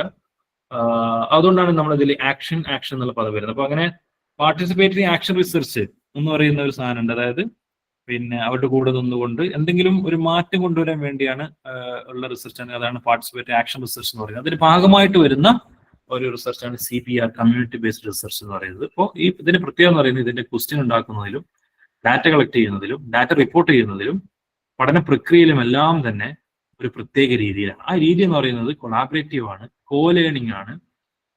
അതുപോലെ തന്നെ എന്താണ് പിന്നെ it is a research for and with the people, not on the people. അതുപോലെ തന്നെ ഇതിലൊരു ഹൈറാർക്കി ഇല്ല, ഓപ്രസീവ്നെസ് ഇല്ല, മറിച്ച് എന്താണ് ലേണിംഗ് എന്നുള്ള രീതിയിലാണ്. മ്യൂച്വൽ ലേണിംഗ് ആണുള്ളത്. മ്യൂച്വൽ ആയിട്ടുള്ള ഒരു സ്ട്രെങ്തനിങ് ആണ്, മ്യൂച്വൽ ആയിട്ടുള്ള ഒരു എംപവർമെന്റ് ആണ് ഉദ്ദേശിക്കുന്നത്. And also the most important thing is that the community based research is it is intended for bringing out any social outcome or social change. സമൂഹത്തിൽ എന്തെങ്കിലും മാറ്റങ്ങൾ അവരുടെ നീഡ് ഐഡന്റിഫൈ ചെയ്തുകൊണ്ട്, ആവശ്യങ്ങൾ ഐഡന്റിഫൈ ചെയ്തുകൊണ്ട് ആവശ്യങ്ങൾ എങ്ങനെ നേടിയെടുക്കാം, അല്ലെങ്കിൽ അവരുടെ പ്രശ്നം എന്താണെന്ന് ഐഡന്റിഫൈ ചെയ്തിട്ട് ആ പ്രശ്നങ്ങൾ എങ്ങനെ പരിഹരിക്കാം, ഇതിനു വേണ്ടി നടത്തപ്പെടുന്ന റിസർച്ചാണ്. പക്ഷെ ആ റിസർച്ച് എന്ന് പറയുന്നത് ഒരു ജസ്റ്റ് പഠിച്ചു പോകുന്ന രീതിയിലല്ല, മറിച്ച് അതൊരു ലേണിംഗ് ആണ്. സ്വാഭാവികമായിട്ടും അതിലെന്താണ് പൊതുവെ ഇതിനകത്ത് റെപ്രസെന്റേറ്റീവ്സ് ഉറപ്പുവരുത്താൻ പറ്റും. കമ്മ്യൂണിറ്റിയുടെ യഥാർത്ഥ, അല്ലെങ്കിൽ നമ്മൾ ആരെ കുറിച്ചാണ് പഠിക്കുന്നത് അവരുടെ യഥാർത്ഥ പ്രശ്നങ്ങൾ നമുക്ക് പഠിക്കാൻ കഴിയും. കാരണം അവരെല്ലാം ഷെയർ ചെയ്യാൻ തയ്യാറാവും. ഓപ്പൺ ആയിട്ടുള്ള ഒരു അപ്രോച്ചാണ് ഇവിടെ ഉള്ളത്. ഇതൊക്കെയാണ് കമ്മ്യൂണിറ്റി ബേസ്ഡ് റിസർച്ച്. അങ്ങനെ ചോദ്യം വരികയാണെങ്കിൽ നിങ്ങൾ അത് എന്താണെന്ന് ഡിഫൈൻ ചെയ്യുക. കമ്മ്യൂണിറ്റി ബേസ്ഡ് റിസർച്ച് എന്താണെന്ന് പറയാം. അതിന്റെ മെയിൻ പ്രിൻസിപ്പിൾസ് എന്തൊക്കെയാണ്? കൊളാബറേറ്റീവ് ആണ്, ചേഞ്ച് ഓറിയന്റഡ് ആണ്, ഇൻക്ലൂസീവ് ആണ്, കൺസെൻസസ് ബേസ്ഡ് ആണ്. റിലേഷൻഷിപ്പ് എന്ന് പറയുന്നത് കൊളാബറേറ്റീവ് ആണ്. It is based on respect and trust ആണ്. പിന്നെ എക്സ്ചേഞ്ച് ഓഫ് നോളജ് ആണ് ഉദ്ദേശിക്കുന്നത്. അതുപോലെ തന്നെ റെസ്പോൺസിബിലിറ്റി എന്ന് പറയുന്നത് ഈക്വൽ ആണ്. കമ്മ്യൂണിറ്റിയുടെ കപ്പാസിറ്റി എംപവർ ചെയ്യുക എന്നുള്ളതാണ് ഉദ്ദേശിക്കുന്നത്. അതുപോലെ തന്നെ കണ്ടിന്യൂ ഡിസ്കഷൻ നടക്കും. റിസർച്ച് കഴിഞ്ഞിട്ട് ഡിസ്കസ് ചെയ്യുക എന്നുള്ളതല്ല, അതിന്റെ ഇടയിൽ തന്നെ ഡിസ്കഷൻ നടക്കും. റിസർച്ച് അതിന് ബെനിഫിറ്റ് ഡയറക്ട്ലി കമ്മ്യൂണിറ്റി കിട്ടുന്ന രൂപത്തിലാണ്, അല്ലെങ്കിൽ ഇൻഡയറക്ട്ലി കിട്ടുന്ന രൂപത്തിലാണ് അത് പറയാം. പിന്നെ ഇതിന്റെ സ്കോപ്പ് ആൻഡ് ഫീച്ചേഴ്സ് അതിവിടെ പറയുക. അതായത് ഷെയർഡ് വാല്യൂ, ഇൻഡിവിജ്വൽസിന് സ്കിൽ ഐഡന്റിഫൈ ചെയ്തുകൊണ്ട് നെറ്റ്വർക്ക് ഉണ്ടാക്കിയെടുക്കുക, കൊളാബറേറ്റീവ് പാർട്ണർഷിപ്പ് ഉണ്ടാക്കിയെടുക്കുക, ആക്ഷന് വേണ്ടി നിലകൊള്ളുക, ലേണിംഗ് പ്രൊമോട്ട് ചെയ്യുക, സൈക്ലിക്കലാണെന്ന് പറയുക. ഓക്കെ, പിന്നെ നിങ്ങൾ ഇതിൽ പറയാത്തൊരു വിഷയം കൂടി നിങ്ങൾ എസ്സേ വരുമ്പോൾ എഴുതണം. അതിൽ ലിമിറ്റേഷൻസ് കൂടി നിങ്ങൾ എഴുതുമ്പോൾ നന്നായിരിക്കും. ലിമിറ്റേഷൻസ് ഉണ്ട്. അതായത് പിന്നെ ഇത് ഒരുപാട് സമയം എടുക്കുന്നു. അതിനൊക്കെ നിങ്ങൾക്ക് എഴുതാം. ഒരുപാട് സമയം എടുക്കുന്ന ഒരു പ്രൊസീജിയറാണ്, ഒരുപാട് കോസ്റ്റ്ലി ആണ്. അതുപോലെ തന്നെ ഈ അക്കാഡമിക്സുമായി ബന്ധമില്ലാത്ത ആളുകളെ ഉൾപ്പെടുത്തുമ്പോൾ സ്വാഭാവികം നമ്മൾ റിസർച്ചിന്റെ ആ ഒരു സയന്റിഫിക് ആയിട്ടുള്ള ആസ്പെക്ടിനെ ബാധിക്കാൻ സാധ്യതയുണ്ടോ? ഇത്തരം കാര്യങ്ങളൊക്കെ നിങ്ങൾക്ക് അത് ലിമിറ്റേഷൻസ് ആയിട്ട് പറയാവുന്നതാണ്. ഇതൊക്കെയാണ് ഇതുമായി ബന്ധപ്പെട്ട് പറയാനുള്ളത്. എന്തെങ്കിലും വേറെ എന്തെങ്കിലുമൊക്കെ ഡിസ്കസ് ചെയ്യാനുണ്ടോ? സർ, അല്പം മുമ്പ് പറഞ്ഞു ഈ CBR അതിന്റെ ഡ്രോബാക്സില് എല്ലാ കാര്യങ്ങളും ഡിസ്കസ് ചെയ്യാൻ പറ്റില്ല എന്നൊരു കാര്യം പറഞ്ഞു. അത് അല്ല, ഏതൊരു കാര്യമാണെങ്കിൽ അതിൻ്റെതായിട്ടുള്ള ലിമിറ്റേഷൻസ് ഉണ്ടല്ലോ. ഇല്ല, അതുകൊണ്ട്. പക്ഷെ ഇതിനകത്ത് നമുക്ക് ഡിസ്കസ് ചെയ്യാൻ പറ്റാത്ത കാര്യങ്ങൾ എന്തൊക്കെയായിരിക്കും? ഒരു ഉദാഹരണത്തിന് ഞാൻ ഉദ്ദേശിച്ചത് വെച്ചാൽ ഇപ്പോ നമ്മളിപ്പോ പഠിക്കുന്ന ഹെൽത്തുമായി ബന്ധപ്പെട്ട വിഷയമാണ്. ഞാൻ എന്റെ മനസ്സിലൊന്ന് ഉദാഹരണം പറയുന്നതാണ് കേട്ടോ.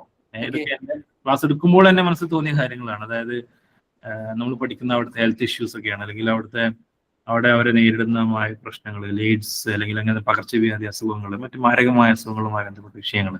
നമ്മൾ റിസർച്ചിന്റെ ഭാഗമായിട്ട് നമുക്ക് ചില വ്യക്തികളുടെ വിവരങ്ങൾ നമുക്ക് കിട്ടി. സ്വാഭാവികമായിട്ട് ആ വ്യക്തികളുടെ വിവരങ്ങൾ പ്രൈവസി കീപ്പ് ചെയ്യാന്ന് പറയുന്നത് നമ്മൾ ചെയ്യേണ്ട ഒരു കാര്യം. അപ്പൊ അതെല്ലാം കാര്യങ്ങളും അവരോട് ഡിസ്കസ് ചെയ്യുമ്പോൾ അതിൻ്റെതായിട്ടുള്ള റിസ്ക് ഉണ്ട് എന്നുള്ളതാണ്. ഇപ്പൊ നമ്മുടെ കമ്മ്യൂണിറ്റി, ആ കമ്മ്യൂണിറ്റി എല്ലാ കാര്യങ്ങളും എല്ലാവർക്കും അറിയില്ല. പക്ഷെ നമ്മൾ റിസർച്ചർ, ഗവേഷക എന്ന നിലയിൽ നമ്മൾ എല്ലാ കണ്ടെത്തലുകളും അവിടെ ഷെയർ ചെയ്യുമ്പോൾ അത് കോംപ്രമൈസ് ചെയ്യുന്ന ചില എത്തിക്കലായ ചില കാര്യങ്ങൾ ഉണ്ടാവാം. പക്ഷെ അത്തരം സിറ്റുവേഷനിൽ ശരിക്കും ഒരു CBR അല്ലല്ലോ അതിവിടെ.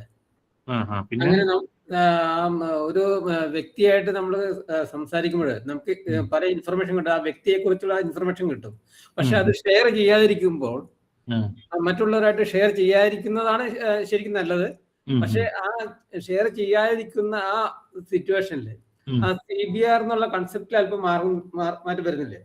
അതെ, അത് നല്ല ചോദ്യമാണ്. കാരണം ഇവിടെ CBR കൊണ്ട് നമ്മൾ ഉദ്ദേശിക്കുന്നത് പ്രധാനമായിട്ടും അതിന്റെ ഒരു രീതി തന്നെ, ആ റിസർച്ചിന്റെ രീതി തന്നെ ഒരു പിന്നെ ആക്ഷൻ ആവശ്യപ്പെടുന്ന സോഷ്യൽ ആക്ഷൻ ആവശ്യപ്പെടുന്ന രീതിയിലുള്ള റിസർച്ചുകളാണ്. അല്ലാതെ ഇത്തരത്തിലുള്ള ഒരു ഹെൽത്തുമായി ബന്ധപ്പെട്ട ഡാറ്റ കളക്ട് ചെയ്യുന്ന മാത്രമല്ല. അപ്പൊ അതുകൊണ്ട് തന്നെ പക്ഷെ എങ്കിൽ പോലും പിന്നെ നമ്മളിപ്പോ അവിടെ എന്താണ് ഹെൽത്ത് പ്രോബ്ലംസ് മനസ്സിലാക്കിയിട്ട് നമ്മൾ എന്താണ് അതിനൊരു പരിഹാരം കണ്ടെത്തലാണ് നമ്മൾ ലക്ഷ്യമെങ്കിൽ, ഒരു ഉദാഹരണം പറഞ്ഞതാണ്. അപ്പൊ അതുമായി ബന്ധപ്പെട്ട പല ഡാറ്റകളും ചിലപ്പോൾ കോൺഫിഡൻഷ്യൽ ആയിരിക്കും. അപ്പൊ എങ്ങനെയായാലും നമ്മൾ റിസർച്ച് നടത്തുമ്പോൾ പിന്നെ എല്ലാ കാര്യങ്ങളും ഷെയർ ചെയ്യുമ്പോൾ ചിലപ്പോൾ അവർക്ക് നമ്മൾ പറയുന്നത് മനസ്സിലാവില്ല, ചില ടേംസ് മനസ്സിലാവാത്തുണ്ടെങ്കിലോ.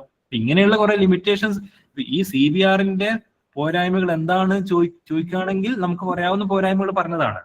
ഓക്കെ, എല്ലാ പഠനങ്ങൾക്കും അതിൻ്റെതായ പോരായ്മകൾ ഉണ്ടല്ലോ. ഇതും പോരായ്മകളിൽ നിന്നും മുക്തമല്ല, ഇതിനും പോരായ്മകളുണ്ട്. അതാണ് ഞാൻ പറഞ്ഞത്. പിന്നെ മറ്റൊരു കാര്യം എന്ന് വെച്ചാൽ ഇപ്പൊ നമ്മൾ എന്താണ് പിന്നെ ഈ റിസർച്ചിനെ ഫണ്ട് ചെയ്യുന്ന അപ്പൊ അവരുടെ താല്പര്യങ്ങൾ അല്ലെങ്കിൽ അതിനനുസരിച്ച് നമുക്ക് നടത്താൻ കഴിയും, നമ്മൾ ചേഞ്ച് വരുത്തേണ്ടി വരും. ഇത്തരം കാര്യങ്ങളൊക്കെ ഉണ്ട്. അതുപോലെ തന്നെ റിസർച്ചിന്റെ സ്വഭാവം, സയന്റിഫിസിറ്റി കീപ്പ് ചെയ്യാൻ പറ്റുന്ന വിഷയങ്ങൾ. കാരണം നമ്മളിപ്പോ അല്ലെങ്കിൽ മറ്റൊരു വിഷയം വെച്ചാൽ നമ്മൾ റിസർച്ചർ ആണോ എന്ന് ചിലപ്പോൾ മറന്നു പോകുന്ന കാര്യം ചിലപ്പോൾ സിറ്റുവേഷൻസ് ഒക്കെ വരും. നമ്മളിങ്ങനെ അവരുടെ കൂടെ നിന്നുകൊണ്ട് അവസാനം പിന്നെ ഒരു ആക്ടിവിസ്റ്റ് ആയിട്ട് മാറുക എന്നല്ലാതെ റിസർച്ച് എന്നുള്ള ആ ഒരു ലക്ഷ്യത്തിൽ നിന്നും വഴിമാറി പോകാനൊക്കെ ചിലപ്പോൾ സാധ്യതയുള്ള ചില സിറ്റുവേഷൻസ് ഒക്കെ ഉണ്ട്. ഇതൊക്കെയാണ് ഇതുമായി ബന്ധപ്പെട്ട റിസ്കുകളും ലിമിറ്റേഷൻസും. നിങ്ങൾക്ക് തന്നെ പിന്നെ ആലോചിച്ച് ഡെവലപ്പ് ചെയ്യാവുന്നതാണ്. ഞാൻ 1-2 കാര്യങ്ങൾ പറഞ്ഞത് മാത്രം. പിന്നെന്ന് വെച്ചാൽ നമ്മൾ റിസർച്ച് നമ്മൾ ഷെയർ ചെയ്യുന്ന കമ്മ്യൂണിറ്റിക്ക് എല്ലാം ട്രെയിൻഡ് ആയിക്കൊള്ളണമെന്നില്ല. സ്വാഭാവികമായിട്ടും പിന്നെ അവരൊക്കെ എത്രമാത്രം നമുക്ക് കോലേണറായിട്ട് പരിഗണിക്കാൻ പറ്റുമോ എന്നുള്ള വിഷയങ്ങളുണ്ട്. പക്ഷെ അതിൻ്റെതായ ഒരുപാട് മെച്ചങ്ങളും ഉണ്ട് എന്നുള്ളതാണ് റിസർച്ച് എന്ന് പറയുന്നത്. വാസ്തുശില്പ ചോദിക്കോ? സംശയം ചോദിച്ചോട്ടെ. ഈ റിസർച്ച് മെത്തേഡ് ഉണ്ടല്ലോ, അതും ഇതുമായിട്ട് എന്താ വ്യത്യാസം? ഏത്? നമ്മള് പങ്കാളിത്ത ഗവേഷണം ഉണ്ടല്ലോ താമസിച്ചിട്ട്, അതും ഇതുമായിട്ട് എന്താ വ്യത്യാസം? ഏതുമായിട്ട്? ഈ കമ്മ്യൂണിറ്റി ബേസ്ഡ് കമ്മ്യൂണിസ്റ്റ് ബേസ്ഡ് റിസർച്ചും പങ്കാളിത്ത ഗവേഷണം, പാർട്ടിസിപ്പേറ്ററി ആക്ഷൻ റിസർച്ചും CBR എന്താ വ്യത്യാസം ചോദിച്ചത്? അതെ. അതായത് ഇതെന്ന് വെച്ചാല് റിസർച്ച് നമ്മളിപ്പോ റിസർച്ചിന്റെ ടൈപ്പ് വിശദീകരിക്കും പൊതുവെ നമ്മൾ പറയുന്ന ഒരു ടൈപ്പാണ് ആക്ഷൻ റിസർച്ച് എന്നുള്ളത്. അതായത് നമ്മൾ റിസർച്ച് ചെയ്യുന്നത് പിന്നെ വെറും അറിവ് കണ്ടെത്താന്ന് മാത്രമല്ല, നമ്മളെന്താണ് അതൊരു ഒരു മാറ്റം കൊണ്ടുവരാൻ അല്ലെങ്കിൽ നമ്മുടെ പ്രവർത്തനവും റിസർച്ച് ഒന്നിച്ച് കൊണ്ടുപോകാന്നുള്ളത്. അങ്ങനെ ഒരു ജനറൽ ആയിട്ടുള്ള ഒരു ടൈപ്പ് ഓഫ് റിസർച്ച് ആണ് action research, participatory action research. അതിന്റെ ഒരു ടൈപ്പാണ് കമ്മ്യൂണിറ്റി ബേസ്ഡ് CBR എന്ന് പറയുന്നത്.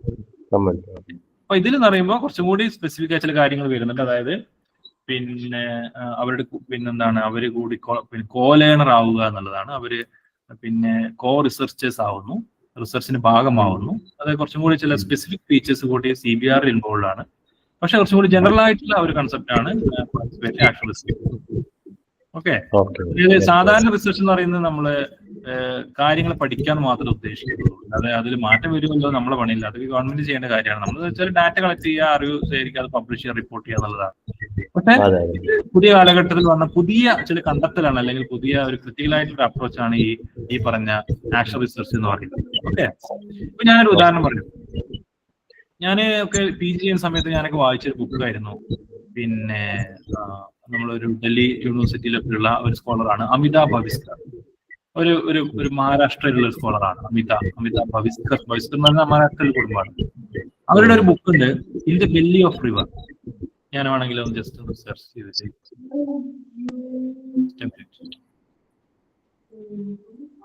In the belly of river എന്നുള്ളൊരു ബുക്ക്.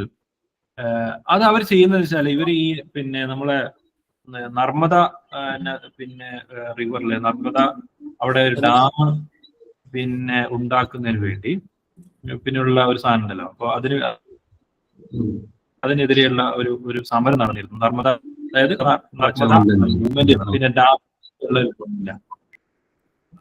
അപ്പോ ഈ ഓക്കെ, അപ്പൊ ഇതിനു വേണ്ടി പിന്നെ അപ്പൊ അവര് ചെയ്തെന്ന് വെച്ചാല് അവിടെ പോയി പിന്നെ നിന്നുകൊണ്ട് അവരെന്താ ചെയ്തതെന്ന് വെച്ചാല് അവിടെ പോയി അവരുടെ കൂട്ടത്തിൽ ഒരു ആക്ടിവിസ്റ്റായി നിന്നുകൊണ്ട്, അപ്പൊ ഒരേ സമയം അവർ ആക്ടിവിസ്റ്റ് കൂടിയാണ്, അതേസമയം തന്നെ അവർ റിസർച്ചർ കൂടിയാണ്. അപ്പൊ ഇവര് ഈ മേധാവികളുടെ കൂടെ നിന്ന് പ്രവർത്തിച്ചു. അതില് പിന്നെ അവര് പിന്നെ ആക്ടിവിസ്റ്റ് ആയിട്ട് മാറി. അതോടൊപ്പം തന്നെ അവർ റിസർച്ച് ചെയ്യുന്നുണ്ടായിരുന്നു, ഡാറ്റ കളക്ട് ചെയ്തു, അവര് പബ്ലിഷ് ചെയ്തു. അപ്പൊ ഈ ബുക്ക് തന്നെ വെറും ഈ പറഞ്ഞ പിന്നെ നർമ്മദ ബച്ചാവോ ആന്തോളൻ മൂവ്മെന്റിനെ കുറിച്ചിട്ടുള്ള പിന്നെ ഒരു അറിവ് മാത്രമല്ല, ഈ ബുക്കിന് പബ്ലിക്കേഷൻ തന്നെ ഉദ്ദേശിക്കുന്നത് ഈ മൂവ്മെന്റിനെ സഹായിക്കുക, അവിടെ പ്രശ്നങ്ങൾ പുറത്തെത്തിക്കുക എന്നുള്ളതാണ്. അപ്പൊ ഇത് ടോട്ടലി നമ്മൾ ഈ ബുക്ക് ഇത് in the belly of river എന്നുള്ള ബുക്ക്, അപ്പൊ ഇത് പിന്നെ ഇവര് ആദിവാസികളുടെ കൂടെ നിന്നുകൊണ്ട് ഒരു ആക്ടിവിസ്റ്റ് ആയിട്ട് പ്രവർത്തിച്ച് പബ്ലിഷ് ചെയ്തു. ഇതൊരു റിസർച്ച് തന്നെയാണ്. ഈ റിസർച്ചിനെ പറ്റി എന്ന് പറയുന്നത് എന്താണ്, പിന്നെ ആക്ഷൻ റിസർച്ച് ആണ്. ഈ രീതിയിൽ അങ്ങനെ ഗവേഷണത്തിൽ തന്നെ വരുന്ന പുതിയ പുതിയ മാറ്റങ്ങളാണ് ഇതെല്ലാം തന്നെ ആക്ഷൻ റിസർച്ച്. അതിൽ വരുന്ന ഒരു ടൈപ്പാണ് CBR എന്ന് പറയുന്നത്. ഓക്കെ, പിന്നെ CBR എന്ന് പറയുന്നത് നിങ്ങൾ കുറച്ചും കൂടി പ്രൊജക്ട് അത്രയും കാര്യങ്ങളൊക്കെ നിങ്ങൾക്ക് ഉപയോഗിക്കാവുന്ന വെച്ചാൽ, പ്രത്യേകിച്ച് നാട്ടിലൊരു പ്രൊജക്ട് ആവശ്യമാണ്, അല്ലെങ്കിൽ കുടിവെള്ള പദ്ധതി അല്ലെങ്കിൽ അങ്ങനെ എന്തെങ്കിലും പദ്ധതികൾ അവിടെ എങ്ങനെ നടപ്പിലാക്കാം. അപ്പൊ വെറുതെ പോയിട്ട് ഒരു നാട്ടിൽ കുടിവെള്ള പദ്ധതി ആവശ്യമില്ല, പിന്നെ വെറുതെ നടപ്പിലാക്കണം, ആവശ്യമില്ല. അപ്പൊ അവിടെ കുടിവെള്ളത്തിന്റെ പ്രശ്നമാണെന്ന് മനസ്സിലാക്കുന്ന ഈ കുടിവെള്ള പ്രശ്നം എങ്ങനെ പരിഹരിക്കാമെന്ന് നമ്മൾ റിസർച്ച് നടത്തണം. ഇതിനു വേണ്ടി പ്രത്യേകിച്ച് പ്രൊജക്ട് ഓറിയന്റഡ് ആയിട്ടൊക്കെ നടത്താൻ പറ്റുന്ന ടൈപ്പ് ഓഫ് റിസർച്ച് ആണ് CBR. ഓക്കെ, പിന്നെ ഇനി എന്തെങ്കിലും?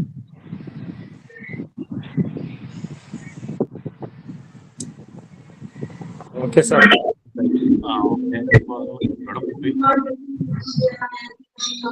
Okay sir, thank you. എന്തെങ്കിലും ക്വസ്റ്റ്യൻസ് ഉണ്ടോ? Recording okay.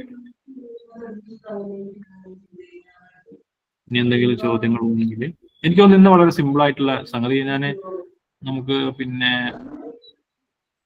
സമയം കുറച്ച് വൈകിട്ടാണ് തുടങ്ങിയെങ്കിൽ പോലും നമുക്ക് പിന്നെ ഈ എടുക്കുന്ന ഭാഗം വളരെ സിമ്പിൾ ഒരു ഭാഗമായതുകൊണ്ട് നമുക്ക് എളുപ്പം പിന്നെ അത് എന്ത് ചെയ്യാൻ പറ്റിയിട്ടുണ്ട്, കവർ ചെയ്യാൻ പറ്റിയിട്ടുണ്ട്.